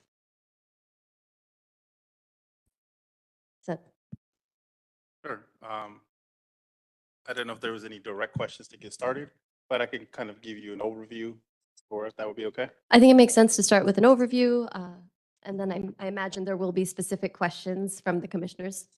Fantastic. Okay. We've currently initiated a new unit at Los Padrinos, and that unit is a quality control unit. That is the on-site quality assurance or control that is specifically assigned to the BACC CAP and making sure that we're making progress in implementing any new policy, any new procedure that will help us move towards successfully completing this CAP. We've assigned a brand new manager who is immensely familiar with the operation, which gives them a great advantage because they're able to go in and ensure that the policies that we have in place are being completed and in place. And so therefore, I believe that that mechanism will help us move through this process much more efficiently. The department also has put together an offsite compliance team as an additional layer to ensure that we are meeting those requirements.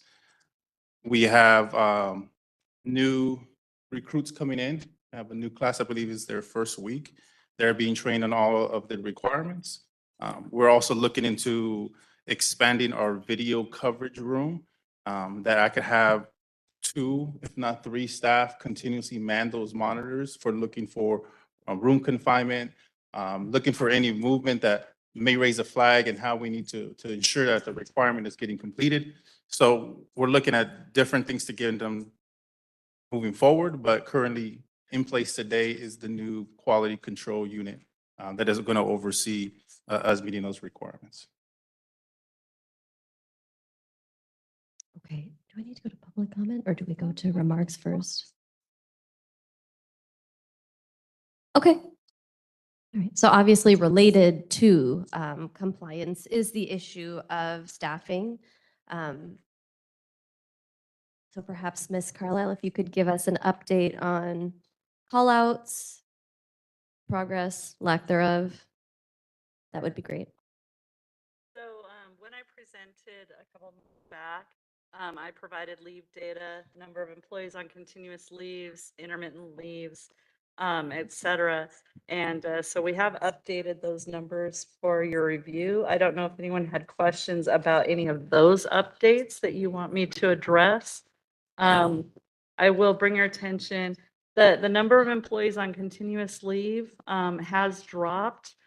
Part of that drop, though, is because we are trying to accommodate all staff at the juvenile hall, whether they're light duty or full duty, so that we have adequate staffing. That poses some challenges, and we're going to continue to review all of that. But so the numbers of employees on continuous leaves has dropped a bit.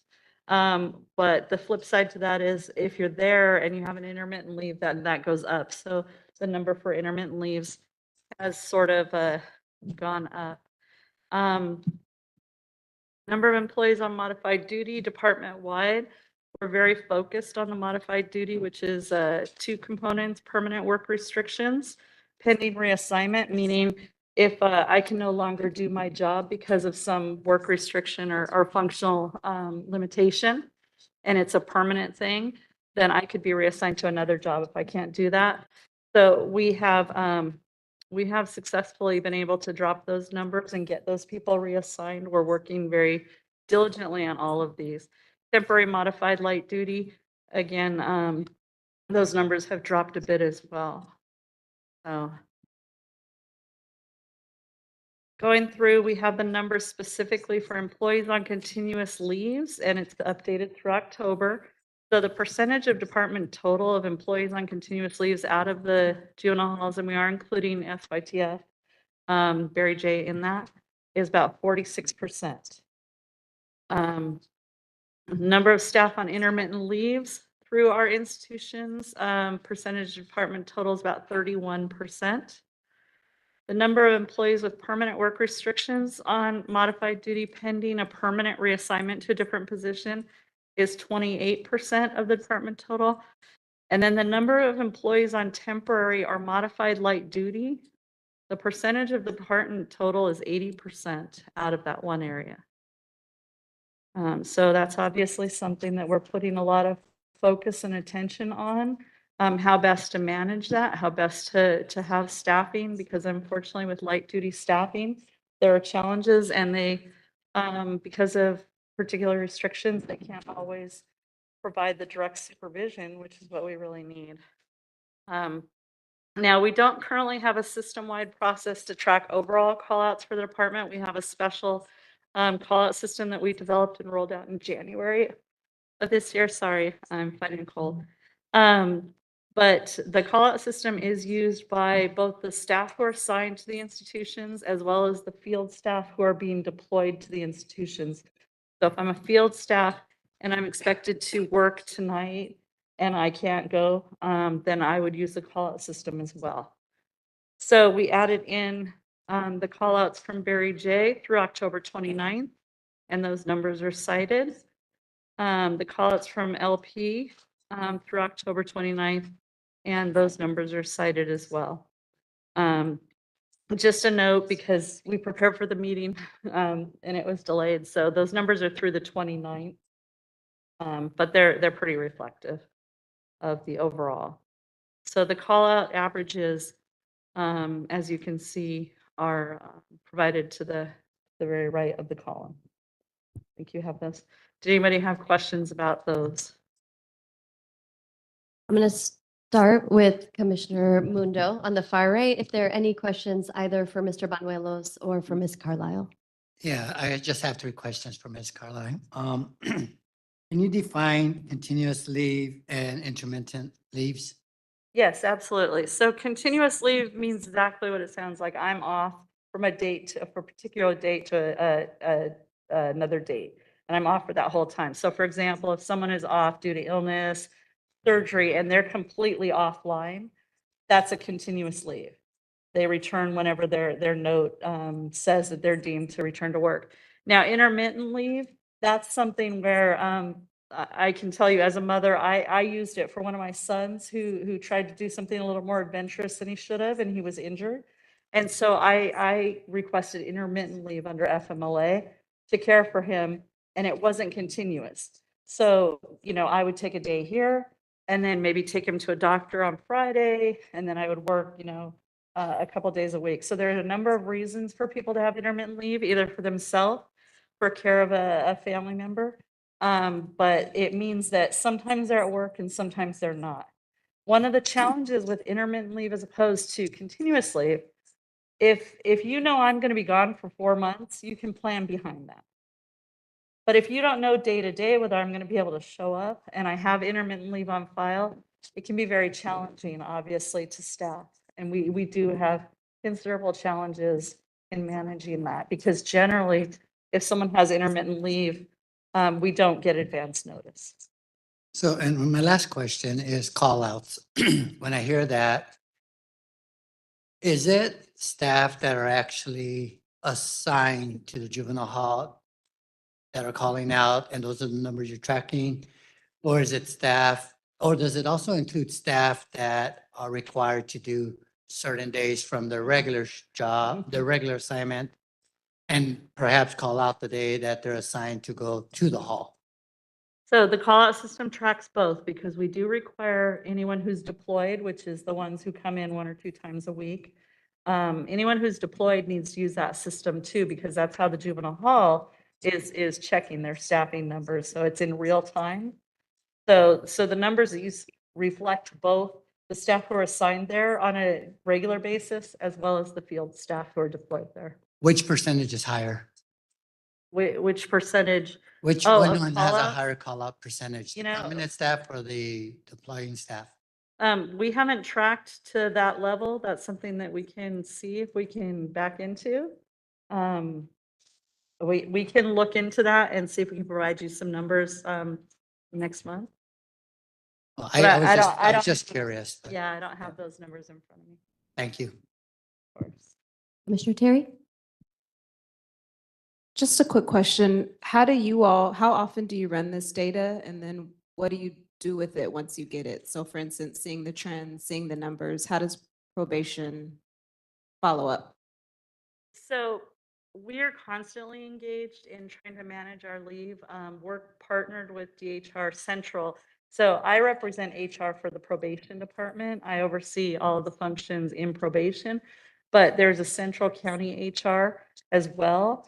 They're partnered with us and they're assisting us with all of our leave management. We're trying to make sure that, for example, the people who are awaiting reassignment, some of those people are still sitting on sworn items, right? But they're pending a reassignment to a non-sworn item. We want to free those up as soon as we can so that we can hire someone behind them who can then go in and do the full scope and responsibilities. So we're very focused on all of our leave management, making sure that it's compliant with the law, of course, but making sure that we're on top of it. We're reaching out to doctors. We're talking about modified duty options. We're doing whatever we can with our third-party administrator, Sedgwick, to bring people back to work and make sure, you know, that we're supporting all of that. So there are a number of strategies when it comes to leave management that we're trying to engage in, and we have a lot of support from the county on that as well. And is there anything that the department has done just to kind of address the morale and issues that have gone on because of the low staffing and excessive call-outs? I do know that from a morale perspective, yes, there have been efforts made by the executive team, more communication, more discussion about what's happening and when, because, you know, when people feel like they know what's going on, they're a little more engaged, right? There's also, and I can't really speak to this because I wasn't part of this project, but there's also been some consultants that were brought on by the county and DHR to look at things like morale and improving, you know, the employee experience. I do oversee wellness and peer support. We've done some things with peer support, partnering with other agencies and bringing their peer support in to let our staff know that, you know, we support their wellness, things like that. One of the other things we're doing, since we were talking about accountability earlier, we also have an attendance project. And so in the information that I provided you, I also provided an overview of the attendance project as it relates to these callouts. So I'll just read quickly.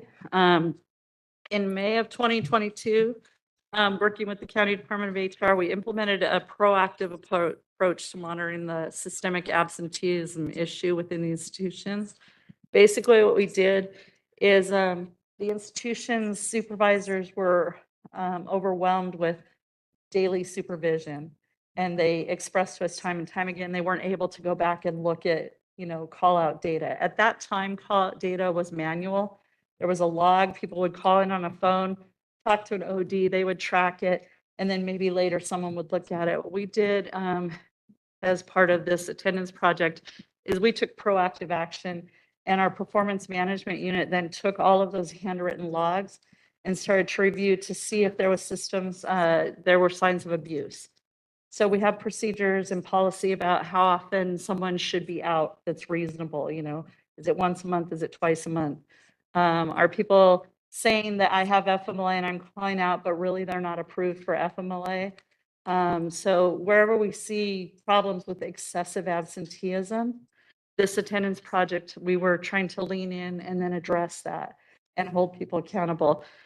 So what we have done since the project started, we've issued 753 actions. Of the 753 actions, 233 of those are formal actions. So formal actions is things like a letter of reprimand, suspension.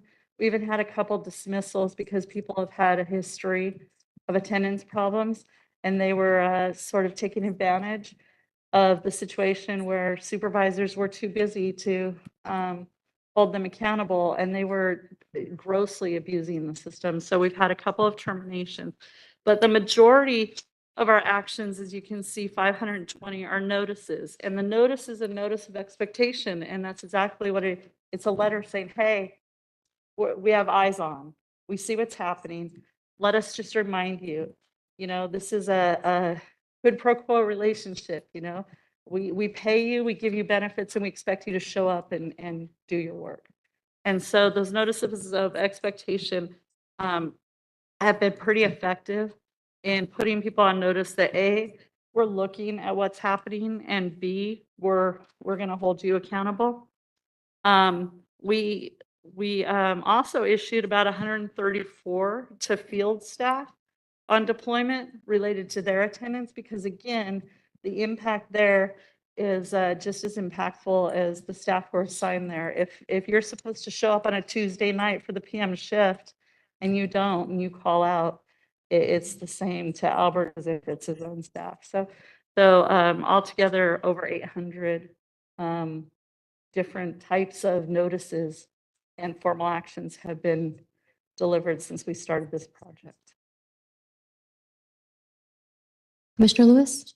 I'm sorry, Commissioner Terry, did you have any follow-up? Okay, Commissioner Lewis? No. Commissioner Canales? Commissioner Carrillo? Yes, thank you. On the same conversation of HR, and really picking up where you left off about, putting people on notice, has there been a number calculated about the waste in taxpayers' money that has been calculated to give us a good indication about how this impacts county budgets? Maybe I'll stop there. No, but I will say that there have been two situations that we became aware of where it looks like potential for fraud. And as is the county requirement, we've reported them to the County Office of Investigation, the OCI. So, we haven't looked at overall, but we're aware, and we're trying to get in at the bottom and get people doing what they're supposed to do. But I'll defer to my boss, Robert. Hi, boss. Yeah, my name is Robert Smythe, and I'm the money guy, I guess, for the department. We're budgeted for salaries and benefits, so it doesn't cost anything extra. There's no what we call incremental costs. There's no incremental cost for somebody calling out.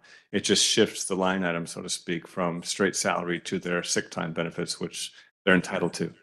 The key issue is where they actually are calling out sick. And for example, as Ms. Carlisle's explained, if they call out with a pattern like every Friday or every Saturday, or there's a Super Bowl or something like that. So we look for patterns as well.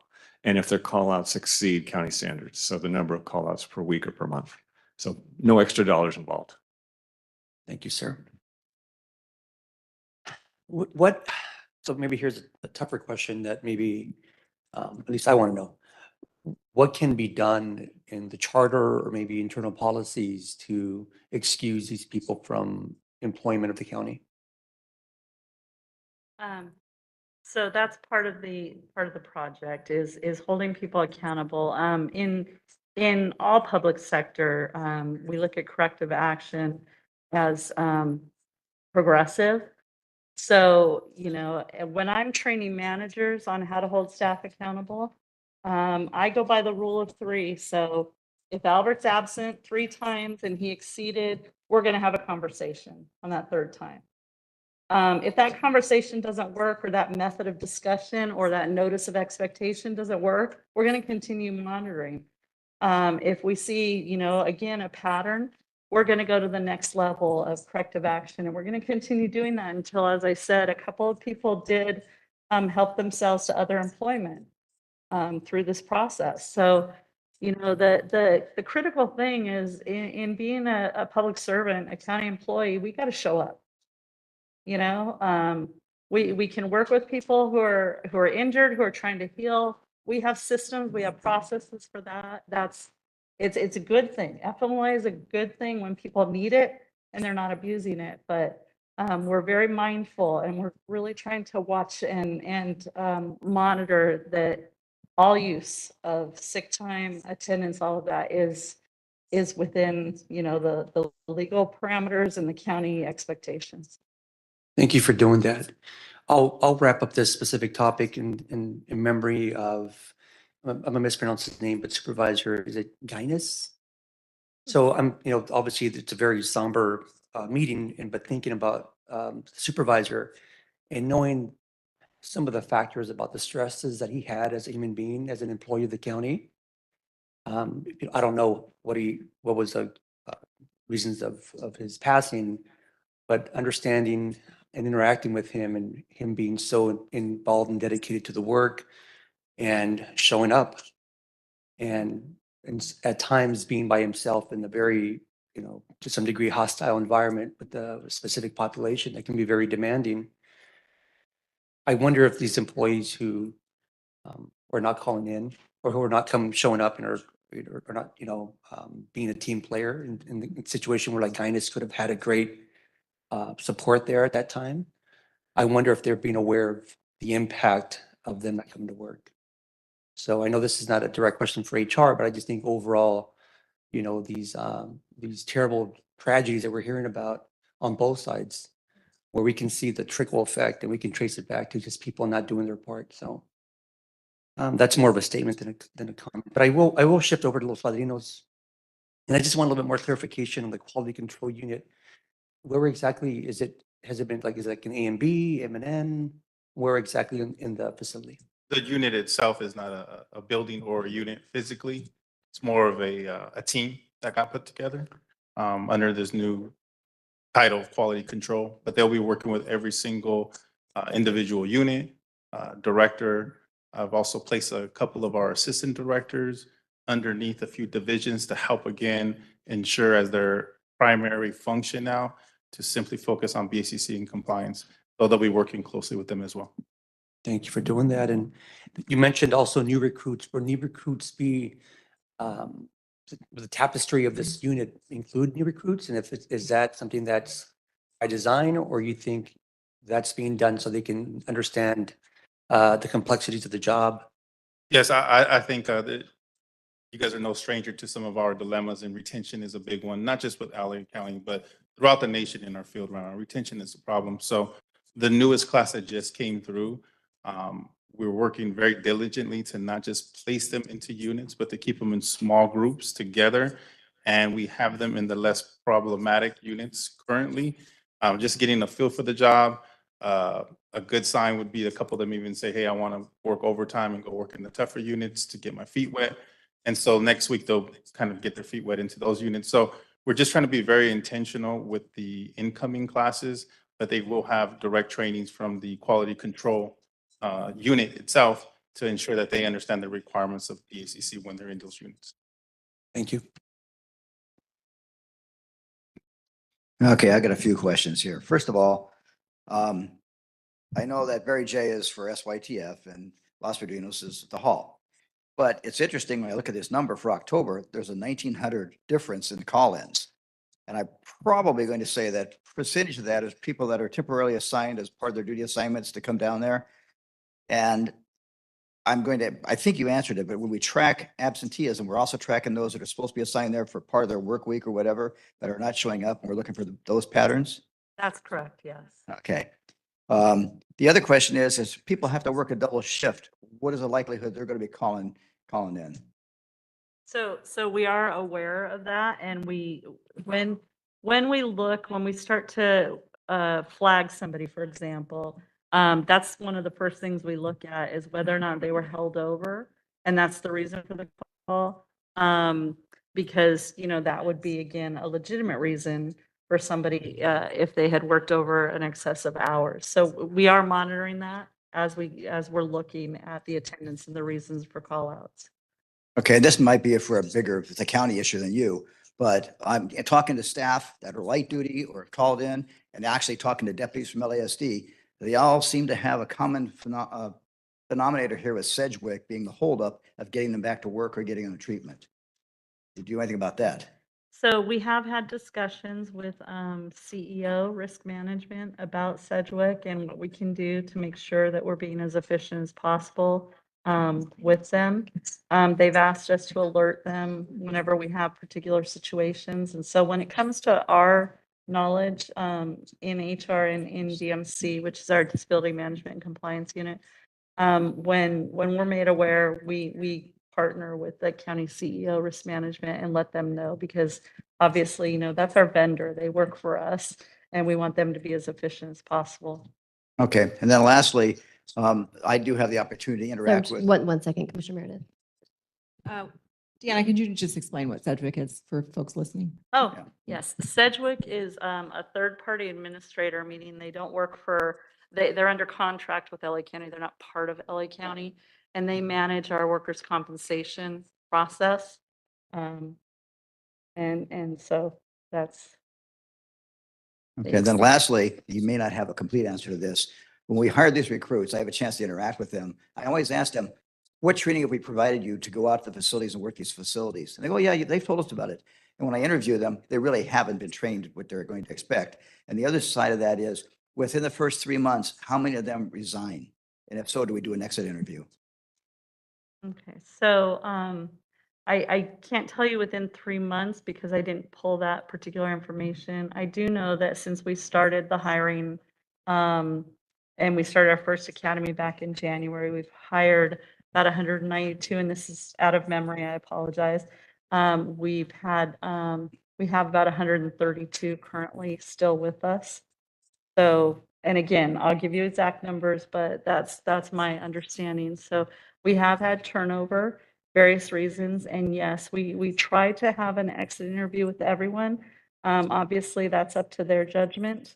We do have a couple of ways to do an exit interview. They can meet with me, they can meet with their supervisor, or they can fill out a form for us so that we can try and, glean from the information what the reasons were, the underlying reasons. So there's 3 ways that we try and obtain that exit interview information.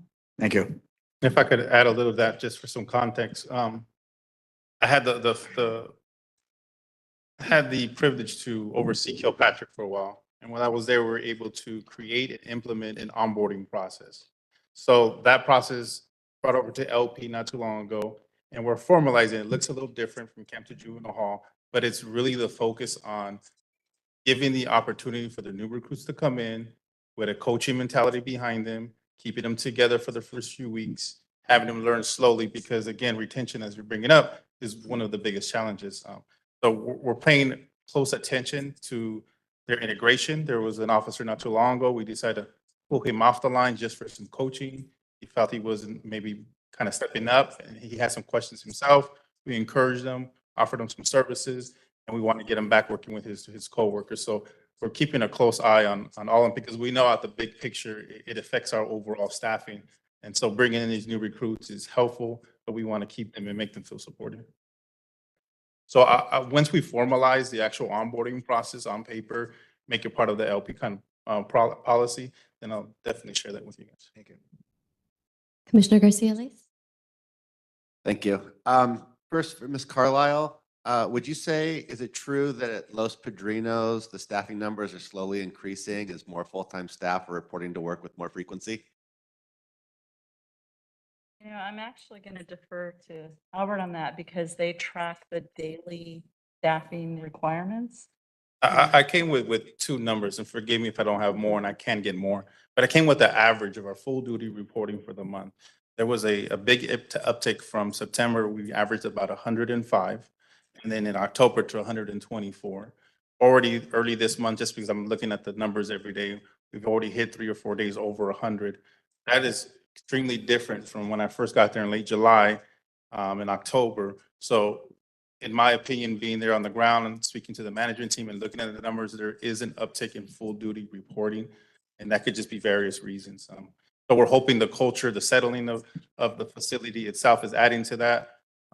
We are very diligent in getting more programs there, welcoming our credible messengers as that's kind of taking more into place. So more programs coming in, more full duty coming in, it's going to add to a much healthier environment. Okay, then how do we square that with what I'm looking at for the call outs for Los Padrinos being pretty consistent from month to month, including up through October? Yeah, I would have to definitely pull our daily staffing in and compare it to the call outs now, DSB or Los Padrinos, compared to the call outs from who's being deployed from the field. And once we can pull those both numbers and actually separate it in the system, then we could probably take a better look at that. Okay. Okay, I think most of the rest of these questions are for you, Mr. Benuelos. Okay, so I'm looking at the cap. And, okay, so if this cap isn't effective at remedying the issues of noncompliance by January, the BSEC will issue a notice to shut down Los Padrinos, just like it did Central and Barry J. Juvenile Hall, right? So is that right? Sounds Yeah, correct. So this is serious stuff. Okay. I just want to set that because I think not everybody in the audience really knows what a cap is or where we are in this process. I have no doubt that you are going to do a great job with most of the things like not having policies and the team you've put together, I'm sure is going to handle that. The big concern is staffing. Will you be able to have the bodies you need to meet this goal? So I'd like to go over the staffing part in some detail. So it says here that youth are regularly attending school programming, exercises, and recreation. However, consistency and documentation needs to be improved. So we have been trying for years to get a list of what programs are offered in the halls and camps and who's showing up, and have had not much real progress in that. So Can I address that? please. So I know you guys have been asking for years because in my other roles, I was on the other side getting the request and helping the department get that to you guys, that we may not have done that efficiently or up to par by any means. And I've also been speaking to several of you about an app that can actually kind of compile all our programs and easily be able to access who's showing up, who are the active programs. That was finally pushed through our IT and is active in the last 3 weeks. So I'm just going to work with them at this point and work with our administration at headquarters to see now how we could provide access to some of the external bodies so that you guys can access and see which programs are coming, which ones are active. And so that information should be, and I hate to say it years later, but it should be around the corner where you guys will have it much more accessible than before. I can confidently say that because of some of the support we have on the facility now, at the chief's order, we are now getting the kids out to rec consistently. School movement is happening. Kids are going to school. There's always days that you just have unique circumstances that come up that may deter us from that. But there's much more support to taking care of some of the minimal requirements that we all know the kids should have, going to school, getting off a rec, and getting some programming. Again, it comes back to staffing, as you know. And so the full duty, as they increase slowly, it allows the more programming within the unit as well. And it's just more movement within the facility when you have more staff to say, oh, you have baby bonding moment, well, we have staff to take you over there. Or you have a visitor with your attorney, we have staff to move you around. So it's all going to slowly increase the services that we can provide. Again, just trying to create a better culture. So this documentation is going to be ready for the BSCC by January? I mean, are we already preparing it? That is my intentions to meet the BACC cap in January. Okay, so so by January, we expect the BSCC and the POC to be able to see regular documentation. I mean, what you put here is that educational services, recreation, visitation, religious services, and programming have not been negatively impacted as a result of staffing shortages. Okay, I can't wait to see it. I can't wait to provide it for you guys. Then the other thing is staffing. When I've visited Los Padrinos, I have seen it crowded with staff around the offices and a good number of staff just around the campus. And then I get into the units and it's 3 or 4 staff in the units, and that the other folks are there, are not qualified or like their ability status, whatever, is not allowing them to be in the units with the youth. So the documentation that we're talking about providing to the BSCC, is it going to specifically talk or track the number of staff that are in units around the youth? We could probably extrapolate some of that information and detail out online supervision staff opposed to staff on the facility. And to be fair, you know, you guys have been all to Los Padrinos during the day. It's like a small city. There's so many, seems to be so many people walking around.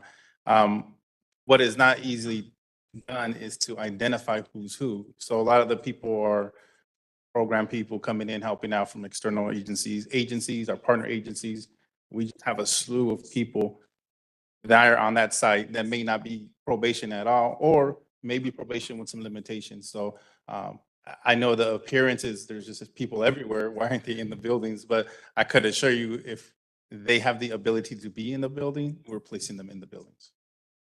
Yeah, I believe that 100%.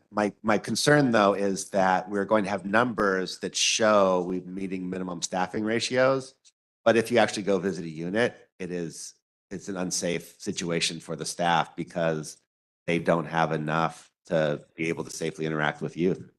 I'm looking forward to getting a report on what happened with the escape the other day, but my immediate question was there one DSO in the day room by himself when this happened? Or, I mean, how many staff were there? So that's the number I'm really hoping to see documented when you say in this plan that we're going to see more proper documentation of staffing. So I'd like to make a motion. Oh, you want to go first? I was just going to ask 2 questions, but I can ask them after the motion. They're short questions. Yeah, no, ask questions first. They might inform the motion. Okay. So, Ms. Carlisle, you suggested that you're working with managers and training them about the progressive corrective action. Is that occurring at the supervisor level also?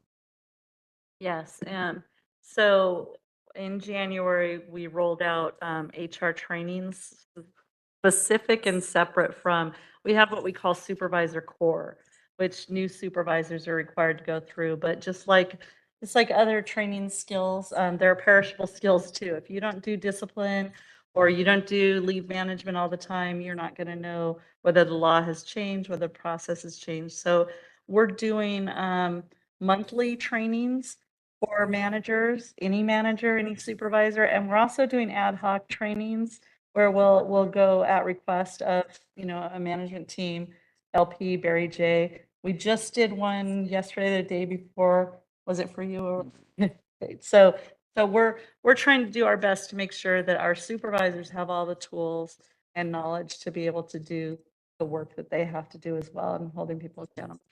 Thank you. And Mr. Benuelos, I'm kind of wondering, given the average number of employees that show up to work consistently, what number of youth would you have to meet the standards? So right now we have over 200 kids in the hall, and you have these problems with staff and having to bring in the other.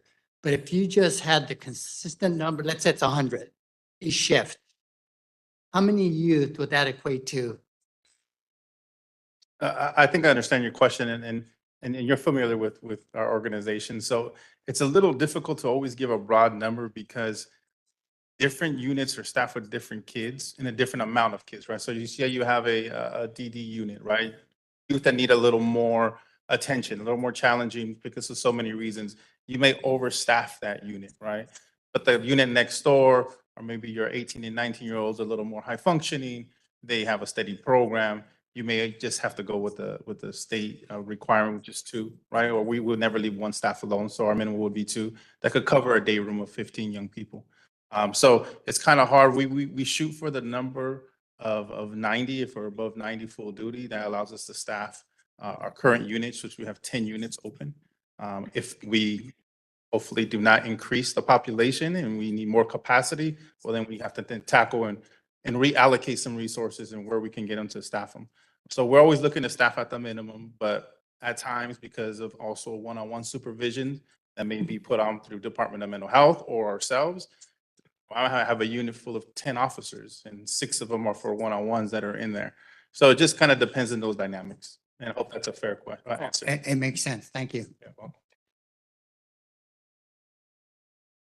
Okay, so the motion I'd like to make is that POC staff, Ms. Julian, communicate with Mr. Benuelos or whoever probation assigns in order to ensure that we get weekly updates on the documentation that's described in the CAP staffing plan. So things like this improved documentation that youth are making it to all of, programming and religious services without negative effects as a result of staffing, right? So that that whatever documentation that the department is putting together for the BSEC to demonstrate these things, that we get it as much as possible. So, and I don't want to try and describe it in any more detail, but rather that the motion is for POC staff and department staff to work together to make sure that we're getting whatever it is that's being produced by the department. Does anyone second that motion? In his case, I'll second it. All right, thank you, Commissioner Meredith. Do I do discussion? Okay, is there any discussion related to that motion? No. Public comment related to that motion? No. Oh, one. It looks like we have one public commenter on WebEx. If you want to comment on WebEx, click the little hand icon or dial *3 on your phone. Audrina, did you want to comment on this item? We're going to unmute. Yeah, I can hear you. Go ahead. You can begin. yeah, I just wanted to make a quick comment addressing staffing issues.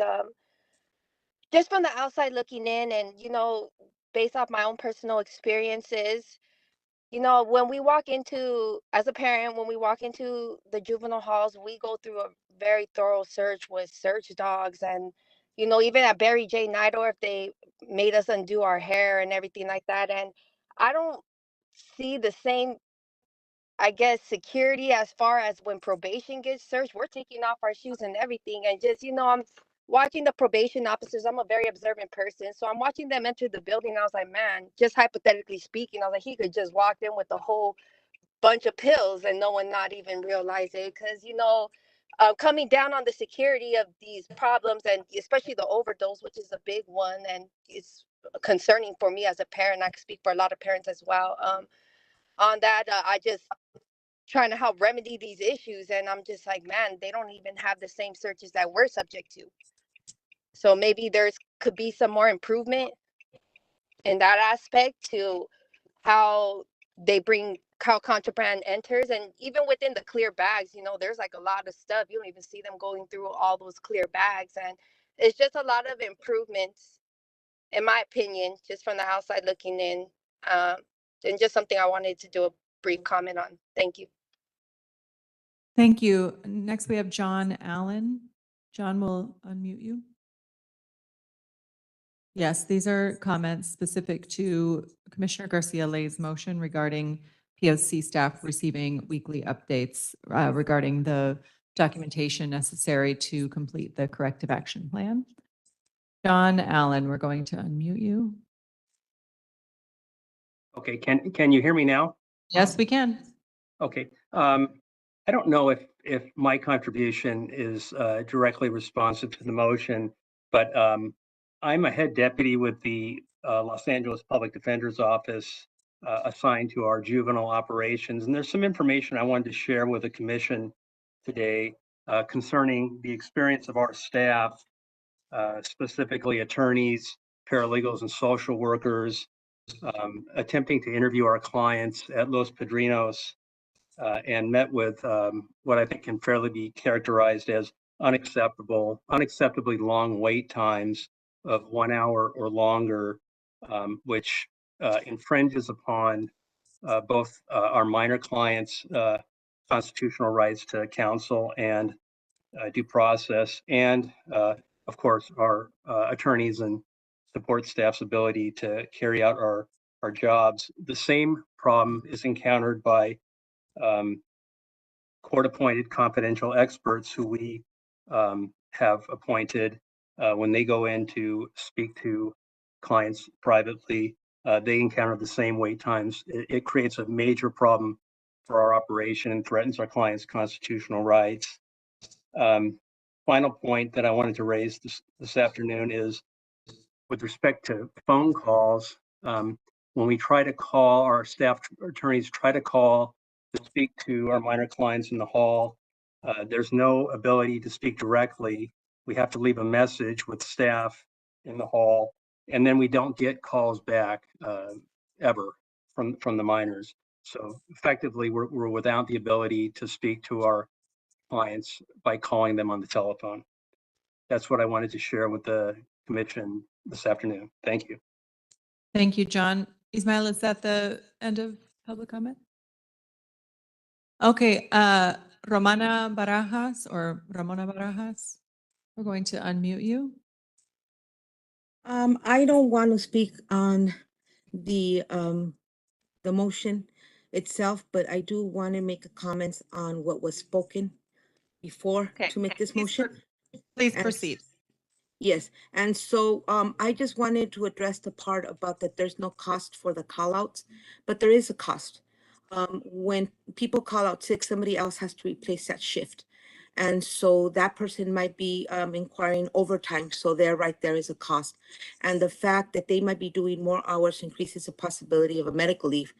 And so then it does have a cost. You know, it might not be direct cost, but there is a cost for people calling out.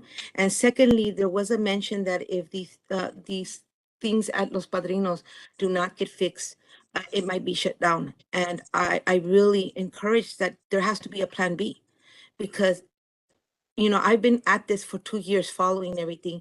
And instead of seeing progress, I just keep seeing one hall shut after another, shut after another. Los Padrinos is the last thing we have. So, you know, what is going to be plan B if it gets shut down as well? Those are all my comments. Thank you. Thank you for your comments. We have a commenter in the room. You can begin whenever you're ready. So yeah, how y'all doing? My name is Jacob Jackson. You know, further go by Black, also known as Black, with the Youth Justice Coalition, also a member of the LA Youth Urban Coalition. And I just wanted to say, I didn't get to make public comment earlier. I just want to express my deepest gratitude, sorrows, sympathies, and prayers and condolences to the family of Brian Diaz as well. And just reliving that moment with them was kind of intense, and you feel me? Yeah, just a little heartbreaking as well. So I just want to put that on top. But I just want us to remain, you feel me, committed to making sure we get this app out there, you feel me, these weekly updates. You feel me? Because we want to make sure that the youth have the staff that actually care for them, that are there for them, you know, that have their best needs at heart and meeting them where they at, even though a lot of them, you know, take harm themselves. So yeah. Thank you, Black. Any other public comments online? Before we call the vote, I'd like to respond to the public defender who called in. Please, if you're listening to me, please document what you're describing.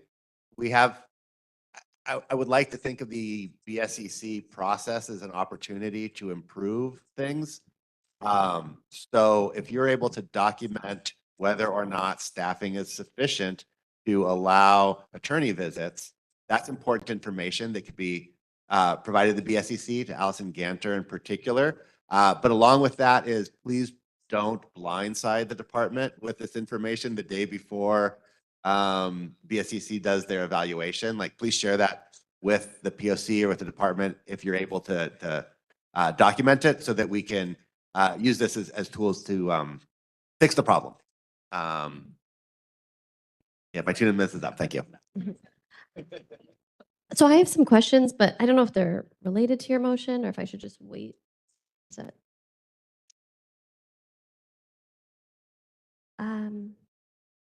I can just wait till we vote on the motion to just make it clear. Okay, sounds good. We're going to vote on Commissioner Garcia-Lay's motion, which was seconded by Commissioner Meredith, to ask the staff of the, well, direct the staff of the Probation Oversight Commission to work with the staff of the Probation Department to ensure that we receive weekly updates on all the documentation described in the CAP for purposes of complying with the CAP. CAP stands for Corrective Action Plan. Okay, please vote yes, no, or abstain. Uh, Commissioner Canales? Commissioner Carrillo? Yes. Commissioner Garcia Lays? Yes. Commissioner Lewis has left. Commissioner Meredith? Yes. Commissioner Mundo? And Commissioner Terry? And Commissioner Kakani? Okay, so that is unanimous, and we have 6 votes in favor. Try to make this brief because I also have to leave at 4:45. Okay. Mr. Smythe is not here, but I don't know if he left or Ms. Carlisle, perhaps when you're back. Mr. Smythe's representation, again, similar to the public comment that there is no budget impact, feels a little strange to me. Because when someone calls out, sure, whatever pay they were going to receive shifts to a sick time allotment, but presumably someone also has to stay. And if they're staying, we're paying them overtime. And my understanding, at least recently, overtime meant double pay. I'm not sure if that's continuing, if that's the continuing pay rate where someone gets paid 200% of their salary if they're overtime, or if they're asked to stay, if they're held over. So I think, as Robert interpreted it, is there an additional impact for that person? But you bring up a very good point that yes, if Albert has a call out and he needs to meet minimum staffing, he's likely going to hold someone over, and that does result in overtime and additional pay. Is there a way to document how much the probation department is spending in overtime connected to call outs, connected to, I guess that would be the primary issue that you would hold someone over? We can run some reports based on the budget code, basically the billing to the facilities on overtime. So we can get at some numbers in that method to find out what our overtime is, and then do some comparisons to, other time periods to see, okay, is that higher, lower, all of that. Okay. So yeah, we can get overtime numbers from our payroll. Generally, the month following that when it was incurred. So we can go back and backdate for you since LP opened in June. Yeah. We can look at the LP overtime numbers and provide the raw data. Yes. If I could just add, the department provided data similar to that to us.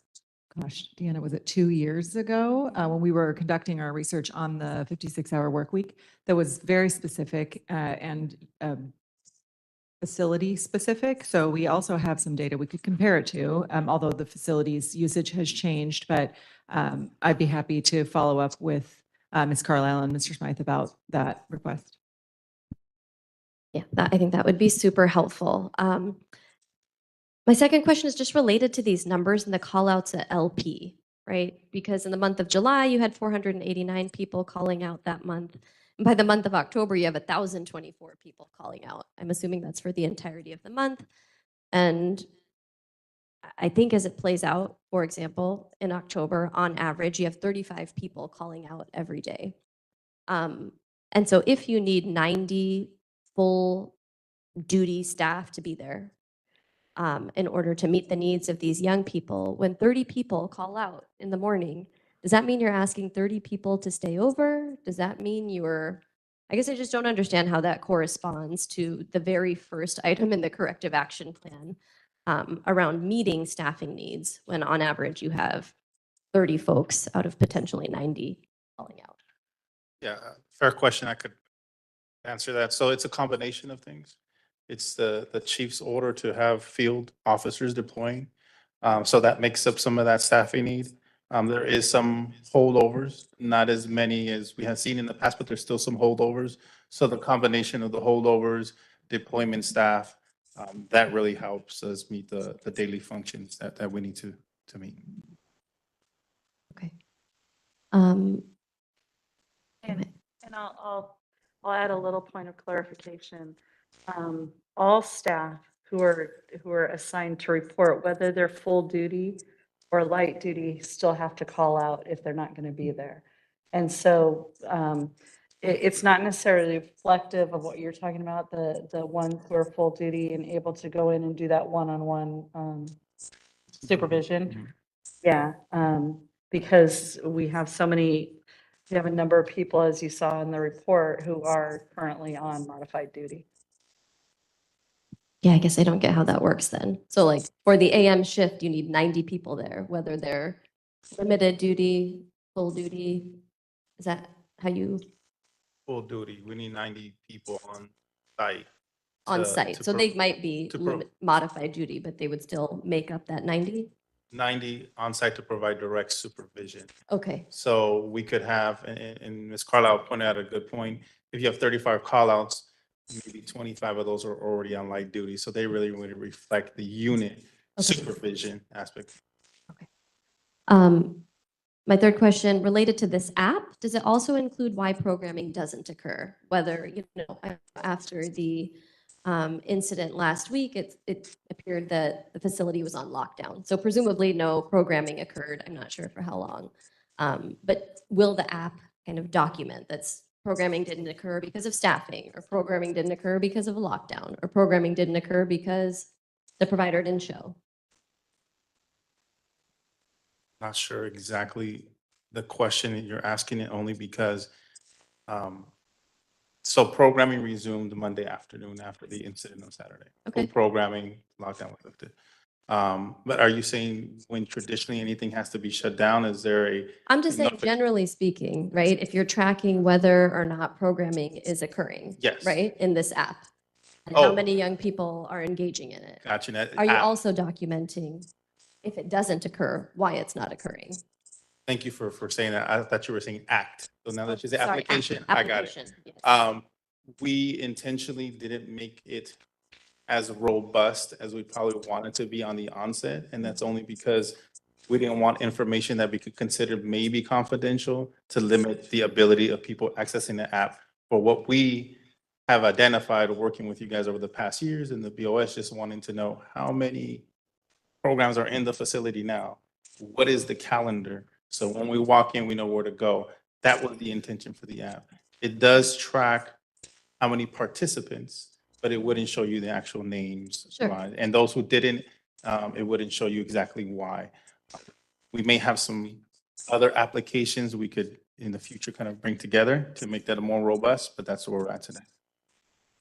My last question is related to OC spray.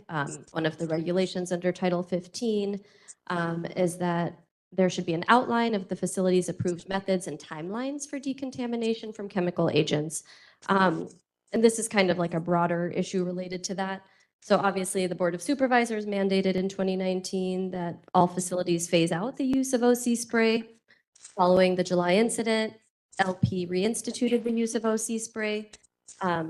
Is there any plan to phase it out entirely? I wouldn't be able to answer that question. I would have to come from our chief's office. Okay, so at this point, you don't have a plan in your hand to phase it out? I don't have a plan in my hand. Okay, or on your computer, or, I mean, I'm not trying to be facetious here. I'm just saying, like, do you have a plan No, in your possession? I do not have one. Okay, I'm not saying that there isn't one in the works or in development, but again, I couldn't provide one to you. okay. And are the new recruits being provided with OC spray?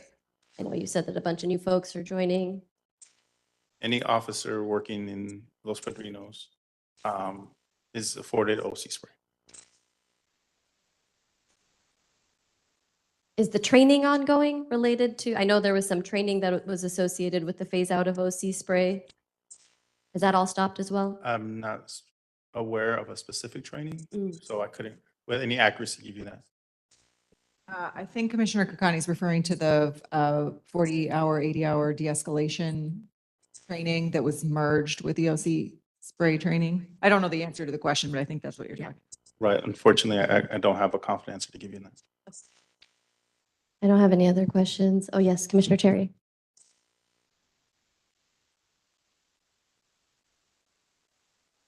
Just wanted to confirm, so for the next meeting, you'll be able to share more about the app and its availability and when it'll be launched, I think you said, for the public? I could work with our headquarters and our IT department to put together kind of a one sheet of what it does and doesn't do. And then we'll work towards, obviously the goal was to provide access at some point so you guys can see the calendars and the programs that are active. So that's something we could definitely put together. Okay. We need to do public comment, or is it? Okay. All right, then we are going to move to item number 5.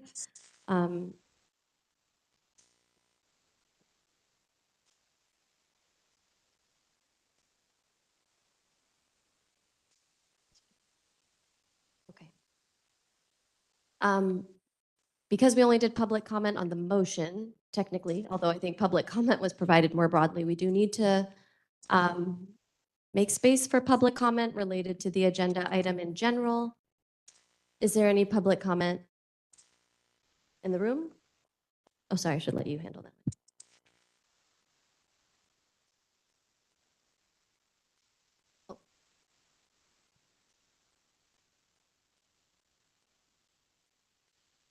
Hello, my name is Jessica. I was wondering if the programs that are in the facility would be made to the public, or it's just like in the internal system?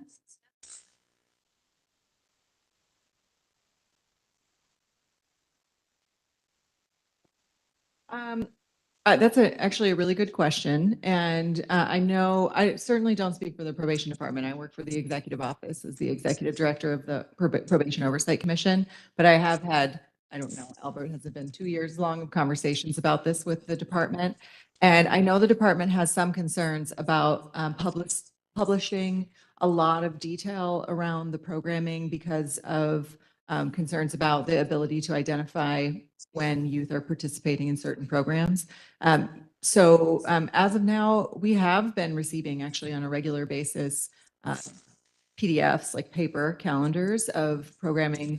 We are not sharing that information publicly. We print and post almost all of the information we receive, but we were not doing that with the program calendars. Our hope is that the app will actually totally alleviate that problem, because we could say, which is what Dr. Gongora is working on, here's how many hours of programming there is in this category: education or substance abuse or restorative justice, et cetera. Here's how many youth participated. Here's how many youth didn't participate. So to be able to show trends in the way we've shared other data. Because I don't think, but this really is a department decision. The intent is to share the app with the public. I think the intent is to share the app with the staff of the Probation Oversight Commission to allow for that kind of data analysis. I hope that answers your question. And if there's no more public comment, thank you, Mr. Banuelos. Thank you, Ms. Carlisle. You may be excused. Mr. Strong, who's already up here, will, I guess, present to us on item number 5, which is where we will discuss and take appropriate action on the Los Angeles County Probation Department's continuing efforts to address contraband and substance use in juvenile facilities. Mr. Strong? Hey, good afternoon. Can you hear me up there? Yeah. First, although even the family's not here, I just want to give my condolences to the Diaz family and for those supporters of there. Having family members that have been incarcerated, that have suffered from substance abuse, and I've even lost family in similar situations. I feel their pain. As far as our contraband, the department is taking all efforts and are taking the fact that contraband is getting into our institutions very, very seriously. We've extended our contracted canine services. We are looking to actually expand the internal canine program within probation.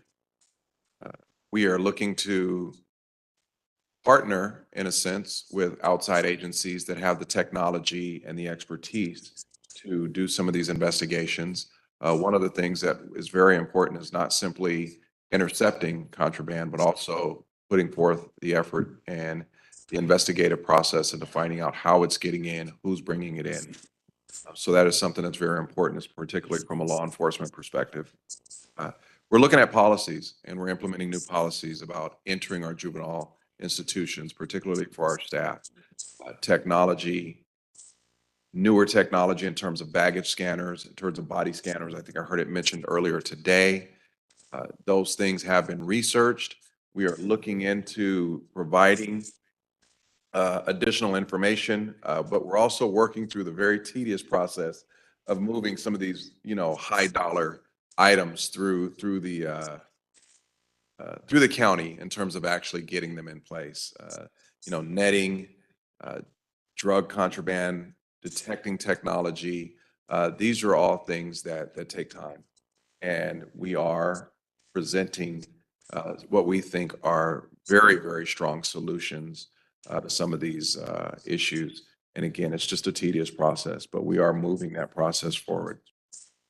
We have already onboarded, and I hope I'm saying the correct right, Ms. Carlisle, our safety and security specialist. I think we have about 20 that are ready to go. We have another 8 or 9 that are in the queue that are going through backgrounds. Right now, we are developing their uniforms and we'll be getting their policies together. And my strong hope is to get them deployed sometime just after the holiday, the Thanksgiving holiday, very end of November or 1st of December, and if at all possible, even before. I can answer any questions specific about those. It's pretty much a broad overview, but I don't want to take up too much time if you have specific questions. Start with Commissioner Mundo. Commissioner Terry? Can you share more about the role of the staff you just described? What's their role going to be? So the safety and security specialists are going to be a augmented security for the facility. They will be county employees, which means that they can help us provide security inside, not necessarily with youth movement, but they can patrol the inner perimeter, looking for contraband, drones, things that were thrown over the wall. But they will also be able to provide exterior perimeter. I'm sorry, my alarm's going off. Exterior perimeter patrols as well. That's going to be their primary function. And just to add to that, right now we are taking probation staff and we have been utilizing them to do those perimeter patrols. And this is going to allow us to, push those staff back into the facilities that are there, that are designed and trained to handle the youth supervision. Commissioner Canales? Can you speak into the mic? Yes, my question is also in reference to the safety and security specialists, and that you're getting them uniforms and getting them ready to be deployed. So are they probation officers? Are they like deputized and law enforcement, a branch of law enforcement? No, they are not probation officers. This is an outside security. Many of them are bringing in law enforcement experience. However, they're not probation officers, but they will be employees of the probation department. So an outside element, did you contract with, are they just looked at individually? Did they apply individually or did you go with a firm or whatever it's called? No, so this is a new classification. Okay. Within the county, within probation department. We will still have contracted security, which we already have on hand that staff our facilities. This is going to be probation county employees, not contracted.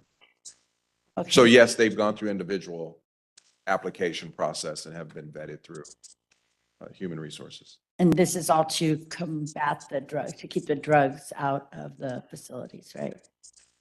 This is to part of the- provide, yeah. yes, an overall extended security. Thank you. Commissioner Carrillo? Thank you, Chair. Mr. Strong, back to this unit, what do you call them again? Was there a name that's assigned to them? Safety and security specialist? So they're not sheriff deputies? No. Okay. Also, what's the policy when it relates to probation staff? Are they just patrolling interior, exterior, or are they capable of searching an employee inside or outside the facility? You're still speaking specific to that? that unit. Okay. Yep. So right now, we are developing the scope of work. We are developing the policies that will be implemented under this program. As far as searching staff, are you talking about inside the facility? Either or- parking lot, in the unit, wherever. So we have contracted security that provides our weapon screening. At this point, there is no plan to replace them at the weapon screening process where our employee searches begin. So beyond the weapon screening, which are the folks, the white, white shirts, I forget the name of their company now, but we can all visualize who that is. So beyond that screening there, someone who's actually gone through that and is now working their shift or walking on the institution, if for whatever reason they bring suspicion that they need to be either their office, their bodies to be searched, are these individuals allowed to do that? I don't foresee these individuals being the ones that do that, no. What about searching someone's car outside the institution? Staff or anyone else who's driven onto the property? So what you're referring to is having reasonable suspicion or probable cause to move forward with an investigative process. And that needs to be a peace officer, law enforcement, and we would need to have that investigative process either in-house or with outside law enforcement, depending on which jurisdiction we're in.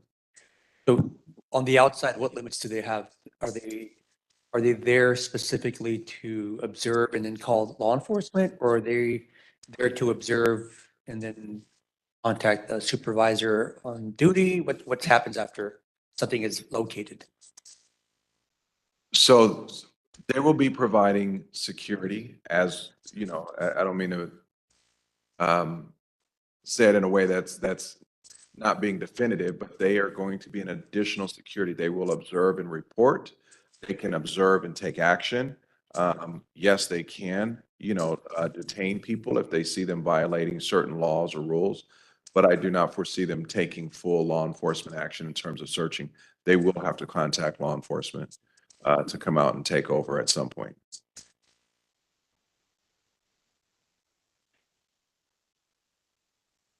Okay. Great. Thank you. Will they be armed? Will they be armed with some type of weapon Yes, they are armed security. inside and outside? Not inside, no. And lastly, has there been either training or some partnership with the existing security? Maybe not to sort of lower their status, but the folks who have been there at the door for collaboration about maybe just working together. Because I know there's a post outside Barry J where I see one of those officers in a vehicle by the gate as you're driving up to the booth. There's typically someone there. So will they be replacing that individual, or will they be working hand in hand with them? No, they're not going to be replacing the contracted security. This is an augmented security. Again, we are using probation personnel that have been doing outside perimeter patrols. This augmented probation employee will be able to do that. We will still, as far as the plan for right now, we will still have our contracted security that happens the weapon screening and the parking lots and so forth. They will augment, and that therefore we will no longer have to have probation that can be doing youth supervision outside doing those patrols. Thank you. Commissioner Meredith? Going back to the security specialists, realizing they're county employees, who's going to supervise them when they're on duty? They will be under the campus safety and security office. There'll be somebody at the facility when they're working then to supervise them? There will be a facility manager and to be determined how they will report in and out, but we will also determine a lead for them each shift. Okay, that's what I'm looking for, because it's no secret I've not been satisfied with the contract security that we had at Barry J. I think Los Padrinos is much better. And I had recommended to the prior chief and this chief that we do go to our own in-house people. So I'm glad to see we're in that direction. I'm just curious to who they'd answer to. What article dogs and drug sniffing dogs do we have available to us? Say that one more time. What article? What article sniffing and drug sniffing dogs do we have available? So article, we have drug sniffing dogs. We have electronic dogs that can obviously look for cell phones, tablets, vape pens and those type of things. So right now we have a in-house canine program and we're also contracting with an outside vendor that helps supplement.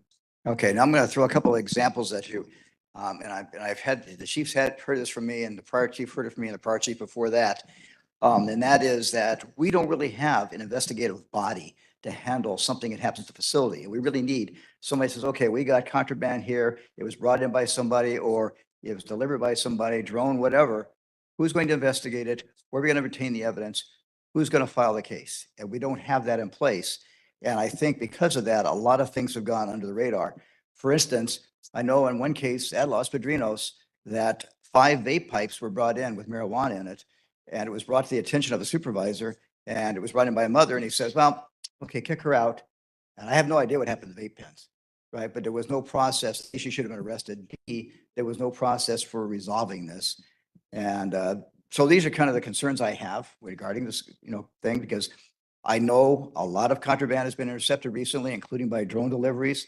And, but I'm not seeing a lot of prosecutions by people bringing it in. And unfortunately, as we heard here, we had a death in the facility. And we've had a couple other overdoses.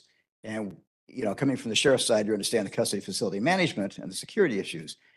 Those are concerns that we do need to address. And we need to create an investigative team. And I told this to the chief, I'm telling it to you as your advisor on this. And then signage, a lot of the facilities don't have the proper signage to let people know that, yeah, this is subject to search when you come in here and here are the laws you can violate if you bring in contraband. So more of a comment than a question. Well, I appreciate and I share your concerns. As you stated, coming from a law enforcement background, it's concerning that we don't have an investigative process, but we're well aware of that.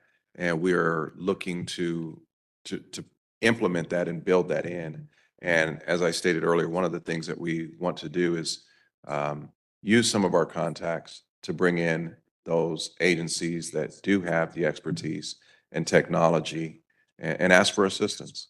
And that's where we are until we can get that process and a robust one at that put in place. Yeah, and that's where I go because we don't have any evidence storage lockers that I'm aware of. And so we collect the contraband. Where is it going? Who's handling it? I mean, at Los Padrinos, in theory, we could call Downey PD to handle it. But I don't know if we want to burden them with every case we have come up. And Somar, we have LAPD, but we've got a lot of other facilities besides the 2 there that have the same risk. I'm done. Commissioner Garcia-Lez? What evidence or have you seen or do you know of drones being used to bring contraband into our facilities? Personally, putting eyes on, no. I mean, we do get PIN reports or preliminary incident notifications about a drone that may have dropped some type of contraband in. They're not that often, as much as what I had heard of in the past, but we get the notifications. So I mean, it's a little bit more than just curiosity, but I had sort of dismissed it as an urban myth after meeting 20 people who had all said they had heard from somebody else who'd heard from somebody else that it had happened. Am I being, should I not dismiss this as an urban myth? It's actually a real thing? Again, there have been observations, not me personally, but there have been observations of drones flying over some of So our there are facilities. probation staff that you've spoken to who've been like, yeah, no, I saw it. Because I haven't come across that person yet. Let me say this again. I'm sorry. I have seen notifications where probation staff have reported. I haven't actually spoken to anybody that's physically seen it that I can But recall. those, the probation officers who report that they have seen a drone, those were our firsthand. You see what I'm saying? The person who says, who made the notification is saying that I saw something as opposed to somebody told me something. Typically, the pins or the notifications are put out by management, so it's probably something that's reported to them. Okay. How do we follow up on that? If you're not aware of any drones and dropping anything in the facilities? Again, not personal knowledge, just the notifications that I received. I guess maybe it's because I make these random checks to facilities. I happen to be aware of a drone dropping pills in the facility that did get intercepted by probation. And that leads to my other question about how we process the drugs when confiscated.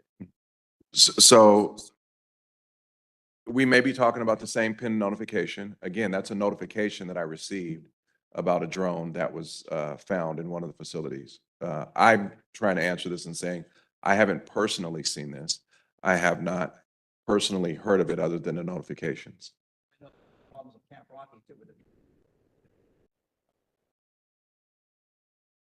And then I have a comment, it may be from Mr. Benuelos, and he can pass it on to Mr. Sanders if whatever's appropriate. But one of the things that I have been wondering about for months now is how money transfers involved with drugs and youth. I mean, it just didn't make sense to me. These kids are not buying drugs from each other with cash. Like, what's happening? And something was brought to us several months ago that a parent was being told that they could give money to a staff member who would use that money to buy like what we would think of as an adult facilities as commissary things, deodorant and Cheetos and Top Ramen. But in fact, that doesn't happen, right? We have these behavior plans that are how you get those things. At any rate, I have since seen many, many, many more parents who have been asked by their children to spend money, to Zelle money or to a certain person in order to buy them like commissary goods. And so that sort of set off oh, maybe that's how this is happening. So one thing that occurred to me that I have not heard happen yet is parent and family education. Letting parents and family know that if anybody asks you for money for your child's necessities, that's probably not what that money is going for. So I think that is something that is maybe a non-law enforcement opportunity to help reduce what appears to have become some sort of, regular commercial drug transactions happening in our facilities. Is that a question? I can, so, oh, okay. Sorry, Mr. Strong, what is your title?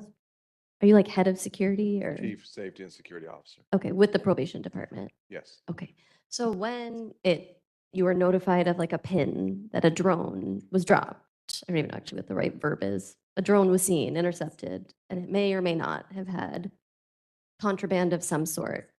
You just review the pin. You talk to someone, you do the investigation, or is that not your role? I'm just curious like what your connection is to when these things are reported. So for the most part, I review the PIN. If there's any questions or any concerns, I may reach out for additional information. I am also looking and providing some advice to the particular facilities or personnel about these are the things that we should be looking for. This is how we can dig further into this. Maybe to contact a law enforcement agency, maybe to book it in protocols. So right now, we're in the process of putting together one of the things that the Commissioner Meredith was talking about, some protocols specific to contraband identification, preservation, collection, logging, and everything. So those are the things that we're working on doing. Okay. Historically, I feel like not that long ago, we received data around what was found, what it may have been, what it was tested to be, what unit, what facility. Do you have access to that information? Is that logged somewhere? For individual Like- incidents or? Yeah, I mean, that's how it was presented to us. It was a table that said 20 pills, unit X, 4 vape pens, unit Z. Yes, so when, I think maybe you're referring to when searches are done and they find certain things. Yes, I do have access to that information. Okay. Is that something that you could share with the Probation Oversight Commission? It was shared historically, but I think there's a lot of we're seeing more and more overdoses, or we're hearing about more and more overdoses where Narcan is having to be administered. whether it's like Compton Courthouse, where a young person is waiting, in transit, at a facility. So even just getting a sense of like what it is that's being found, how it's being found, I think would be really helpful to paint a better picture, both for us and potentially for the public, to just understand like what young folks are dealing with, so that then we can kind of figure out how it is that we can better support them. Because you can do everything under the sun, to try to stop the entry of these items. But I think, this is a generations long problem, where young folks are oftentimes, and adults are oftentimes resorting to and using contraband to deal with trauma. So if we don't know kind of what they're dealing with, what they have access to, I think we never get to the underlying issue. So we can spend millions of dollars on scanners, but I think young people are going to get what young people are going to get. Adults are going to get what adults are going to get. Because people are just trying to survive. So my request is that there is some sort of like monthly sharing of what's being found, and where. Okay. I guess I am making a motion requesting that monthly data is provided per facility, per unit, on what contraband is being found. That's all I've got. Commissioner Canales. That second was by Commissioner Canales. Any discussion?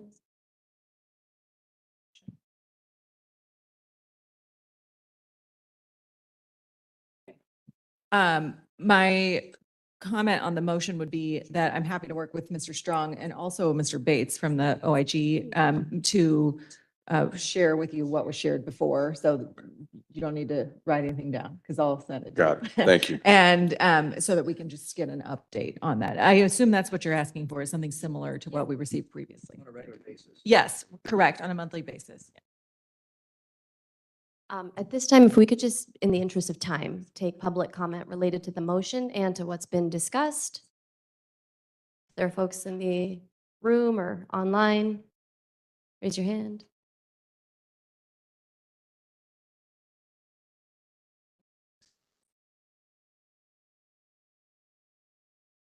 I think we're going to shorten public comment to 1 minute. I'm really sorry. Hi, my name is Cassidy Bennett. Pronouns are she, her. I work at the Legal Aid Foundation of Los Angeles.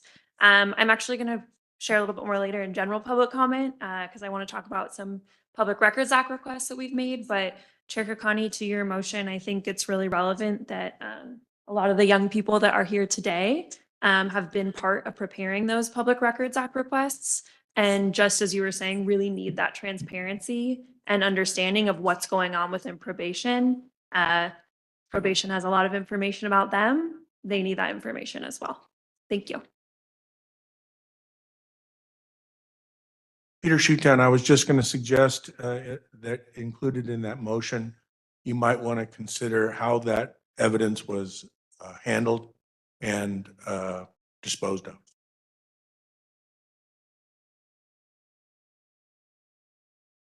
Hi, everyone. My name is Maura.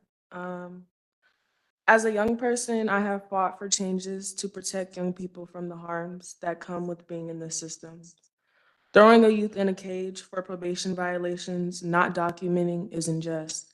How can you teach youth to hold accountability and probation not hold theirs?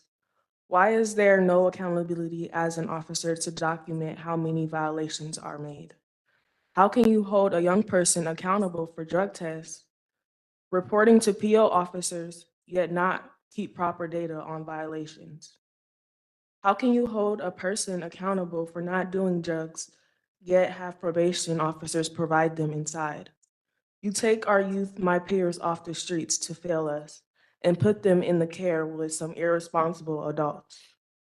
From a little violation that starts with the school to prison pipeline, this system is a setup for our youth. And adult supervising lack accountability, unprofessional reporting, and abuse. And that's not right. Those youth need and deserve more. yes, juvenile halls. Maura, I'm is- really sorry. I have to cut you off. I really appreciate your comment. Thank you It's for okay. preparing it Thank so you. well. Thomas? I just wanted to say real quick, I've actually seen a drone at camp. And what we did with it, I know the supervisor picked it up and we, don't quote me, but we turned it into local law enforcement. That's what we did. But I actually seen one, it was a little cheap drone, little plastic one. If we had the security out there, they probably would have caught the person because you seemed like you had to be kind of close to use it. So I've actually seen one. And that's two, talking with some of the kids, building trust with them. They use Cash App.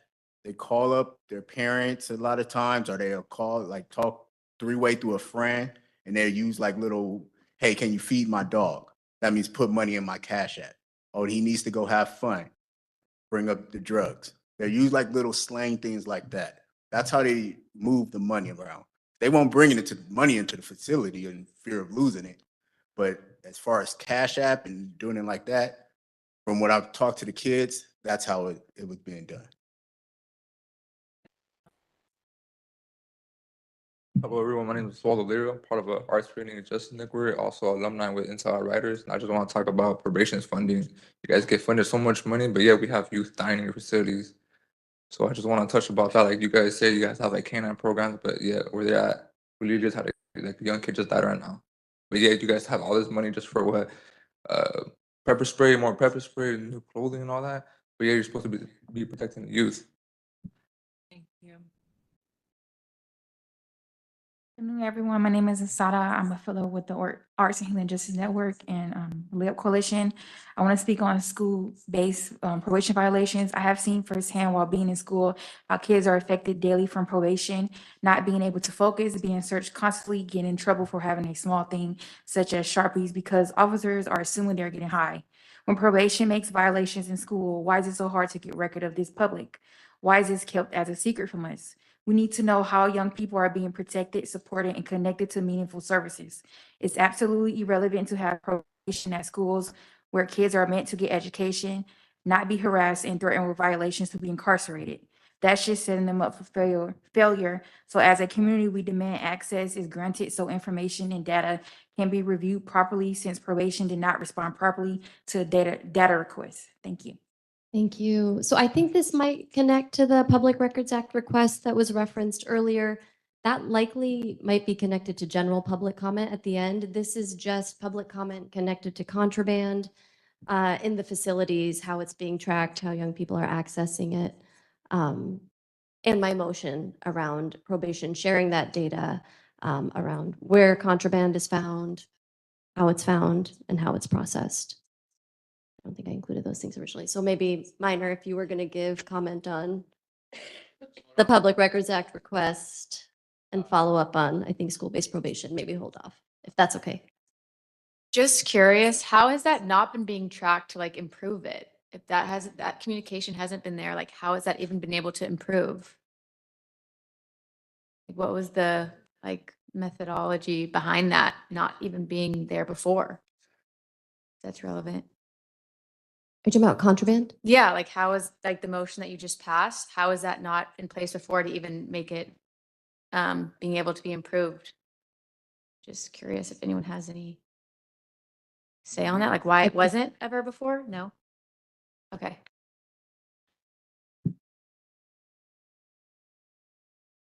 Zoe, Arts for Healing and Justice Network, we're not going to be able to stay to make public comment at the end. But I'll make public comment about this item. I think it's relevant. And my comment is that addiction is a disease. It's a medical condition that requires treatment. Some of us are born with it, and some of us develop it. Are we collecting data on the medical treatment of young people that are suffering from addiction? Or are we only collecting data on things that can be criminalized? Can that be added? And I'm real curious about the young people who've experienced overdose, which is highly traumatic, So not only are they not being treated medically, but they're also not being treated emotionally, all of the above. Do you mind if I address that question? I don't know whether you all have to leave soon, Zoe, but I am actually going to talk about that exact topic in my report, which is the next agenda item, because the commission already instructed staff to do some work on the substance use disorder, the treatment availability in facilities. Also, Dr. Gongora is working with a team from the Office of Child Protection around the availability of medically assisted treatment and work that we're doing on harm prevention strategies. So if you can, stay tuned. I think Zoe's point is a good one, though, that something related to intervention or support provided would be very helpful. Whether substances are found on a young person or on a staff member or an adult coming in, whatever it is, ultimately it's the young people who you are charged with protecting and caring for at a rate of, $423 million a year. So I think perhaps if we could also include in the share back, I'm not sure if that's something that you hold or if it's someone that you work with holds, but what type of support is the unit and the individual provided if and when contraband is found in the unit or on a young person? Does someone have to second that? Well, yes. Second. The original seconder has to second it?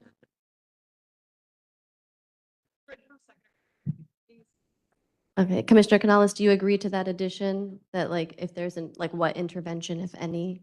I think, okay. Oh, and how what was done with what was found? Commissioner Meredith?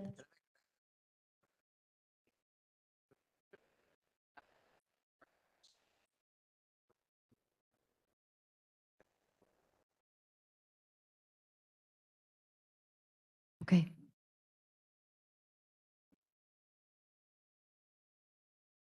I mean, I think, it would certainly be helpful to know how the department deals, especially with young folks, if it is kind of like a public health perspective, or if it is, kind of unfortunately, like a criminal response. Yes, Commissioner Garcia-Lez. So I am a little uncomfortable, but I don't think we need to change the motion. I just maybe set some expectations that we are not probably going to be shared, that personally identifying details about Sure. people. I do not want law enforcement agencies collecting information about the healthcare, including addiction treatment of anyone, including these youth. We're going to bump up against active investigation exceptions or confidentiality rules if we're asking for who was arrested and anything like that, those details. So yes, I'm all in favor of getting whatever we can, but I don't know, I think this sounds like what we're asking for is more than we're going to get, and we should just be aware of that from the very beginning. Clarity, I'm just looking.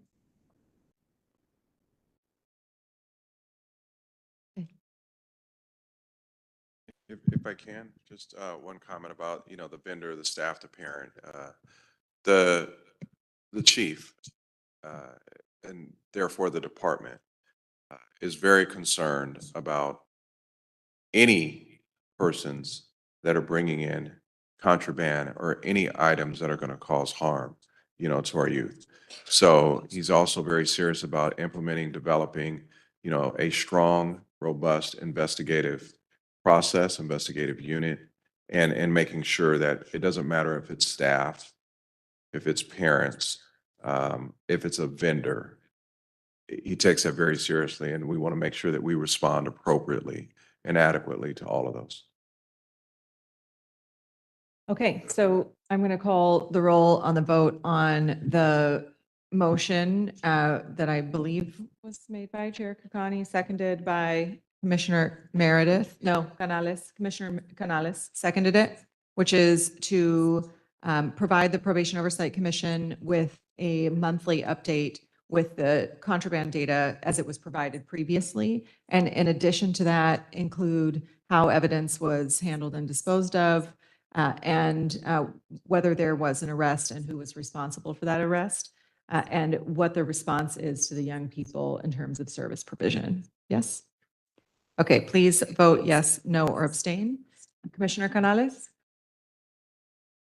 But for the arrest, are we going to write on there what Commissioner Leis Garcia brought up?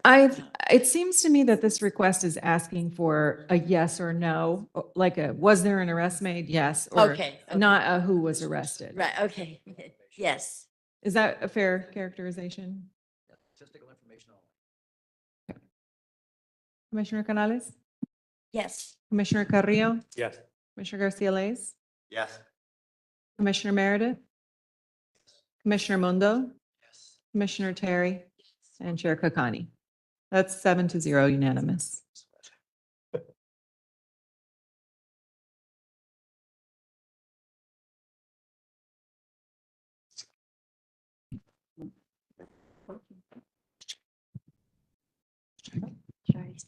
Thank you, Mr. Strong. You're excused. We're going to move to item 6 very quickly. Oh, no, I'm sorry. We actually have adjourned item 6. Adjourned, postponed, tabled. Thank you. Item 7 is our executive director sharing updates. Thank you. So the commission asked me to place this agenda, this item on the agenda on a regular basis for you to know all the things that the staff are working on beyond what's discussed in these meetings. And I will say I have, there's a lot that's happening. I'm feeling very grateful for the team at the Probation Oversight Commission. They're excellent, as you know, and are working on a number of things. We also include this item on the agenda so that we can attach information for the public. Perhaps the most alarming information that you will see attached to today's agenda is the incidence of OC spray. The numbers over the last month or so at Los Padrinos are, I don't know what word to even use, startling. So OC spray was reinstated at the facility after an incident that occurred in late July.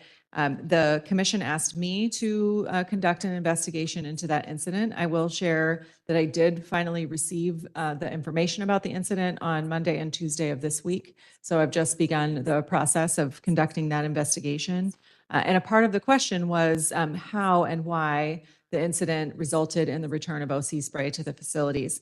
So we are continuing to review those reports and work toward making the board motion of 2019, and then again, the more recent board motion insisting on the phase out of OC spray come to fruition. It is correct what Mr. Banuelos said earlier, that there is not a plan. Sort of. There is a plan. There was a plan. That plan has been abandoned, I think is the correct word. And the most recent OC spray, is it a bi-monthly report that we have received, has indicated, and also a report back to the board, that the probation department is going to be enlisting the help of their DOJ monitor, their Department of Justice monitor, to create a phase out plan by the end of this month, November of 2023. So we will certainly be awaiting to see what that report says. The phase out plan that was abandoned, that was created by probation, indicated everything was to be phased out by January of 2024. So we'll see what the plan says. I will say there is some good news to report, and I've said this in multiple forums, and I want to make it very clear, is that over the last 3 or 4 months, and in particular since the new chief has become the official chief, the results of our request for information have been responded to significantly more swiftly and in much more entirety than they were before. So we have received quite a bit of data, including data that we really needed to be able to do analysis, and data that is not necessarily favorable to the department. And I say that as a compliment in terms of transparency and accountability that the department has showed. One piece of that data is three, actually now more than three, items of demographic information that have allowed the Probation Oversight Commission to begin an in-depth review of who the young people are who are incarcerated in the juvenile hall. And so while I'm sorry to see the presentation be tabled today about girls decarceration and structured release, I will say that in December, I'm really looking forward to sharing some of that information with you. Information that will include demographics, things like race, ethnicity, geography, et cetera, who the arresting agency is, but even more importantly, information about charges and what charges the young people in general are facing and also on an individual level, and how those decisions about detention are made with a focus on reducing the population. So the staffing conversation today, I think, was very important, and certainly one of the ways to comply with the BSCC corrective action plan items is to increase staffing, get people to come to work. But there is another mathematical way that would also work for that, which is to reduce the number of young people in the facility. So I feel very excited about the ability to share that data and to work with a number of partners beyond the probation department to find a way to reduce the population. Also, as I mentioned, Dr. Góngora and Jennifer Ochoa Garcia are working very diligently with the commissioners in conducting program audits at the facilities. They're doing so because programs and services is Sarah's job, and also because there has been repeated conversation about the need for robust programming in the facilities. But in particular because of this issue of substance use programming. So with a particular focus on what's available, what's being offered, and making sure that the things on the calendar are actually happening. So we're doing that in our inspections and in these audits, and we'll be looking forward to presenting that to you. And then I also want to say, I hope you read our annual report. It's beautiful. Ismael is a master at putting things together. A lot of effort went into writing it by a number of people on the staff. And in particular, I'd like to point out an article that's written about the voice of expertise on the Probation Oversight Commission. I think there's no better reflection of that voice than what happened today. And I'm really thankful to Chair Kakani for welcoming Brian Diaz's mother today and having actual robust public comment and participation in our meetings. And I think that that comes from a culture of understanding the experience of the impact that probation has on young people, on adults, and on families. And there is an article in there that talks about the expertise of lived experience. Although I will say there's a quote in there by Commissioner Canales that says the voice of lived experience is really important and she really appreciates all of her fellow commissioners. But in wrapping it up today, I will say Commissioner Lewis allowed me to share on his behalf that it seems some days like there are very few victories in our quest for justice and reform. But today there was a big victory. It's hard for me to say it without my voice shaking. That doesn't usually happen to me. I had the great privilege to sit with Commissioner Lewis in his courtroom this morning in his expungement hearing, and the judge granted his expungement. So it's an incredible victory. And I think that what it speaks to for me and why I was so thankful to be there, because I admire Commissioner Lewis so much as a human being and a person, is that we really do have an opportunity to move the culture of our system toward rehabilitation and restoration and healing. And today was a victory in that step forward. So I'm so thankful to the folks who are willing to share their lived experience and traumatic experiences and challenging experiences to make this a better commission. And today we get to celebrate one of them. So that's the end of my report. Is it okay to switch item 9 or can I not do that? Okay, all right. Okay, we're going to quickly move. Oh, wait, any questions related to item 7? Okay, any comment related to item 7? Thank you, Wendy. Anything online? No. Okay, I'm going to move us quickly to item 8. Commissioners and POC staff comment only. We don't take public comment on matters that are not posted on the agenda. Oh, sorry. Okay. Okay, the announcement here is just one sentence. So, our bylaws state that we elect our leadership in January at the January meeting, which means that we will be nominating for the positions of chair, vice chair, and secretary at the December meeting. So, I'm saying that for members of the public to know, and also for members of the commission to know, to be thinking about your interest in leadership. And that's the item. We did discuss today a few items that we'll be having on the December 14th agenda, but we'll publish that as soon as possible. Anything else from the commissioners related to item 8? That's items not posted on the agenda. I actually don't. That you'd like to discuss or place on a future meeting agenda for action. I don't care if we, sorry. I don't care if we do this number 8 or number 9, but I do want to talk about the PRA request and the Okay, letter we what's got. next? So, okay, that's, Okay, let's do it next. Okay, if there's no Okay. comments, let's go to agenda item number 9, which is an invitation for members of the public to address the commission on items not on the agenda. Wendy, if you could please facilitate public comment for us. Thank you. And I would encourage members of the public to see the attachment to the public comment on item, is it 9? On item number 9, which demonstrates the what's about to be discussed. And the commissioners are in receipt of this, and it's posted. okay, can we speak first? Yeah, I don't think there's any reason not to. Yeah. I don't. So we got the letter. I just want to give everybody some information before they give public comment. This is why I was thinking maybe number 8, but The problem with number 8 is that we actually don't take public comment on Yeah. item number 8. I think this is up to you.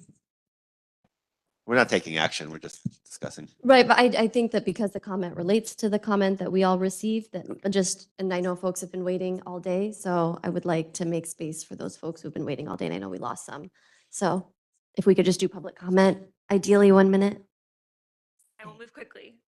So background on our request, as I said earlier, I work at the Legal Aid Foundation. On March 30th of 2022, LAFLA, the ACLU, and CALL, on behalf of Youth Justice Coalition and Arts for Healing Justice Network, sent a PRA request to probation regarding their school-based probation program. The request asked for several categories of information, including staffing of deputy probation officers at schools, data on filing of probation violations and other outcome data, budget of the school-based program, and training materials. A year and a half later, we have received minimal responses to this request, and we've heard consistently from the department that no such requests or no such records exist, or that the only information would be found only in a young person's confidential PCMS file. Our most recent request that I sent to you all in the email hasn't actually even been acknowledged. The lack of transparency on probation's budget planning is egregious. Over numerous years, oh, sorry, lost my minute, but you got my information in the email, and I'll let Jaden on. Thank you, Cassidy. My name is Jaden Ojiabru. I'm with the Collective for Liberatory Lawyering. Cassidy had the chance to just share a little bit about our initial PRA request, which you know about, and I guess I just want to take one moment to highlight the fact that one concern we really hope you'll uplift to the probation department and help us to get some transparency on is the fact that they will not disclose to us information about their staffing. The only information we ever received from them with respect to where do you actually put your school-based staff, if they are allegedly at schools, where are they? They claim that they didn't keep track of that information. If that is true, I think that's really a problem, because all that shows is that they're not even coordinating between there's not coordination between the department. And if that's not true, if they do know where their school-based probation staff are at which schools, which they should know, then that just goes to show that they are explicitly attempting to keep that information from us. We're really concerned about that. And that's also on behalf of the Arts for Healing and Justice Network and also Youth Justice Coalition. And we are just really hoping that you all will help us in bringing those issues up and helping us to get some sort of transparency from the probation department. Thank you.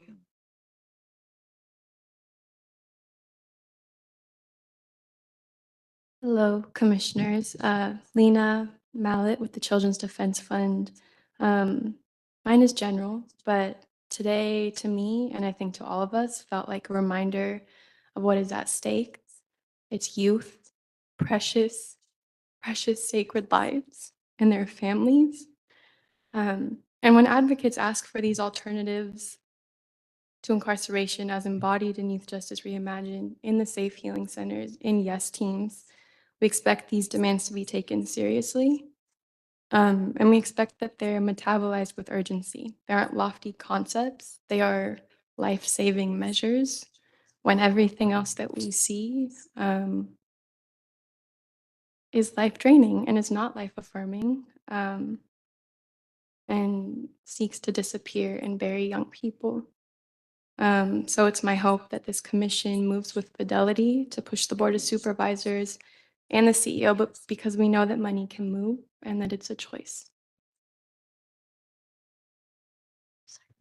That wraps up our public comment in the room, and we'll go first to Lupe Ross online.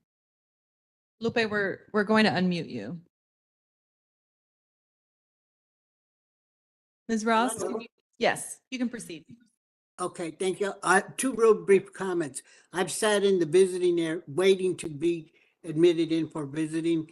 I've seen numerous staff that come through with bundles of bags, some carrying carts, and the staff just walks in. Nobody's checking anything, but yet they check us.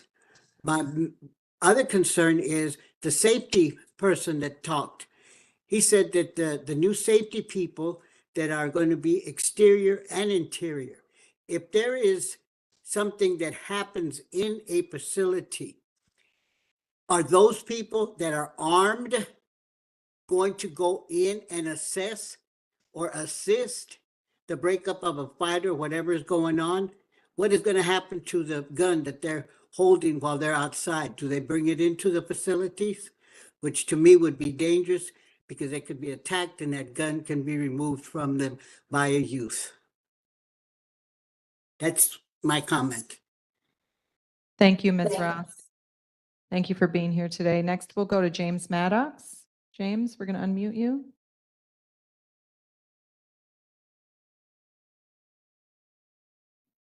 James, you may have to, oh, now we can hear you. Go ahead and begin. With all of the problems affecting the probation department, it seems that if the problems were of a real serious concern, the chief probation officer and the chief deputy would attend the oversight commission meetings. Their absence speaks to how seriously they view the issues. To quote Winston Churchill, "I no longer listen to what people say. Rather, I watch what they do. Behavior never lies." Thank you. Thank you, James. And our final speaker is Adrina. Adrina, we're going to unmute you.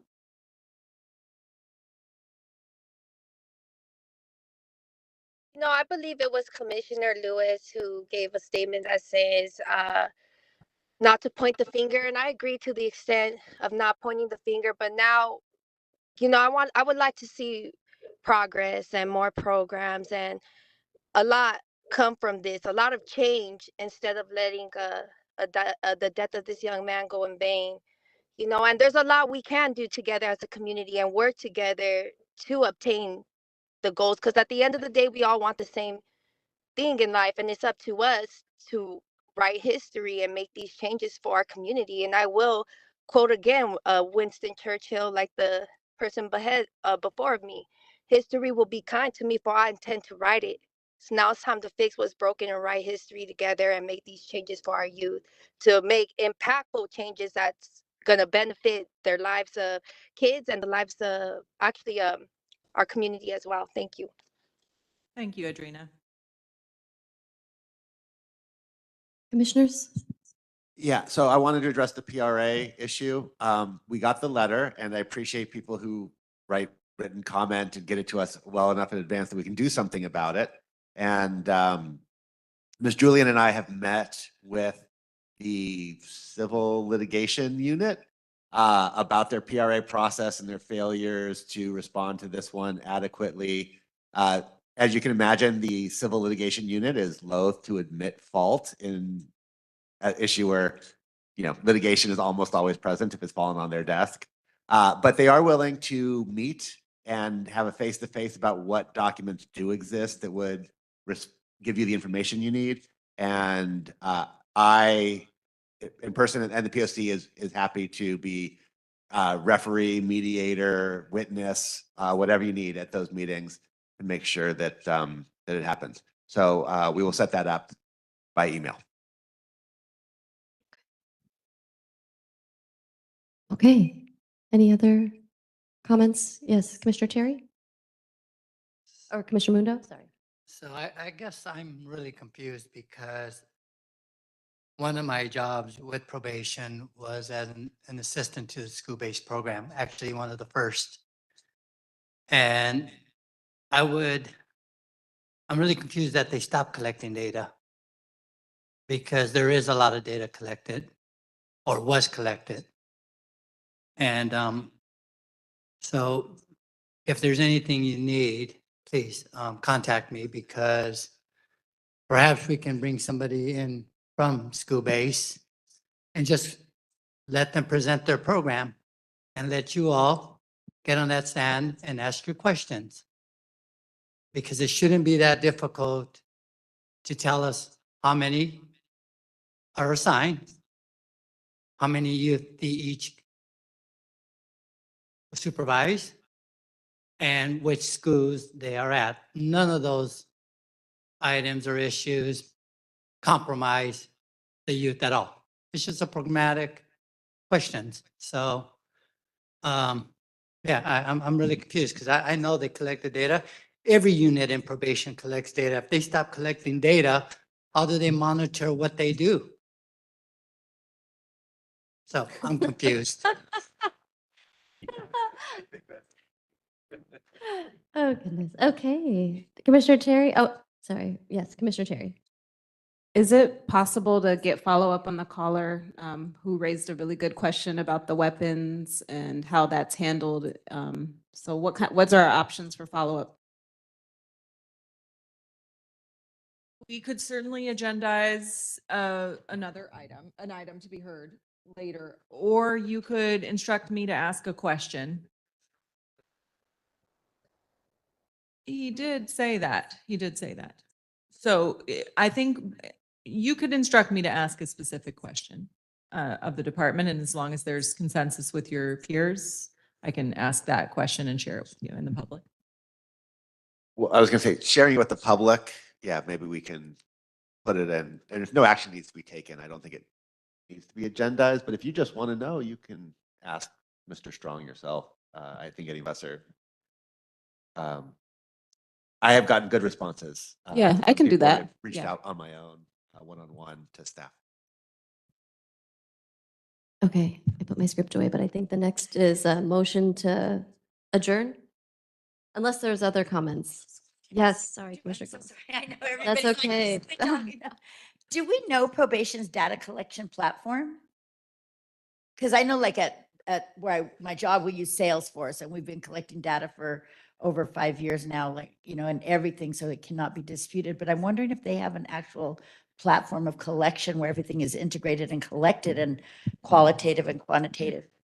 That's a great question, and also something we could ask for them to report on. I know the answers, and so does Sarah, to some of those questions, like on the juvenile side, for example, but I think it's a question we should ask the department to come and tell us what their data systems are. All right, thank you, That's it. Anything else? Yes? What? Yes, okay. Motion to adjourn? I'll make the motion. All right. Do we have to vote? Voice vote?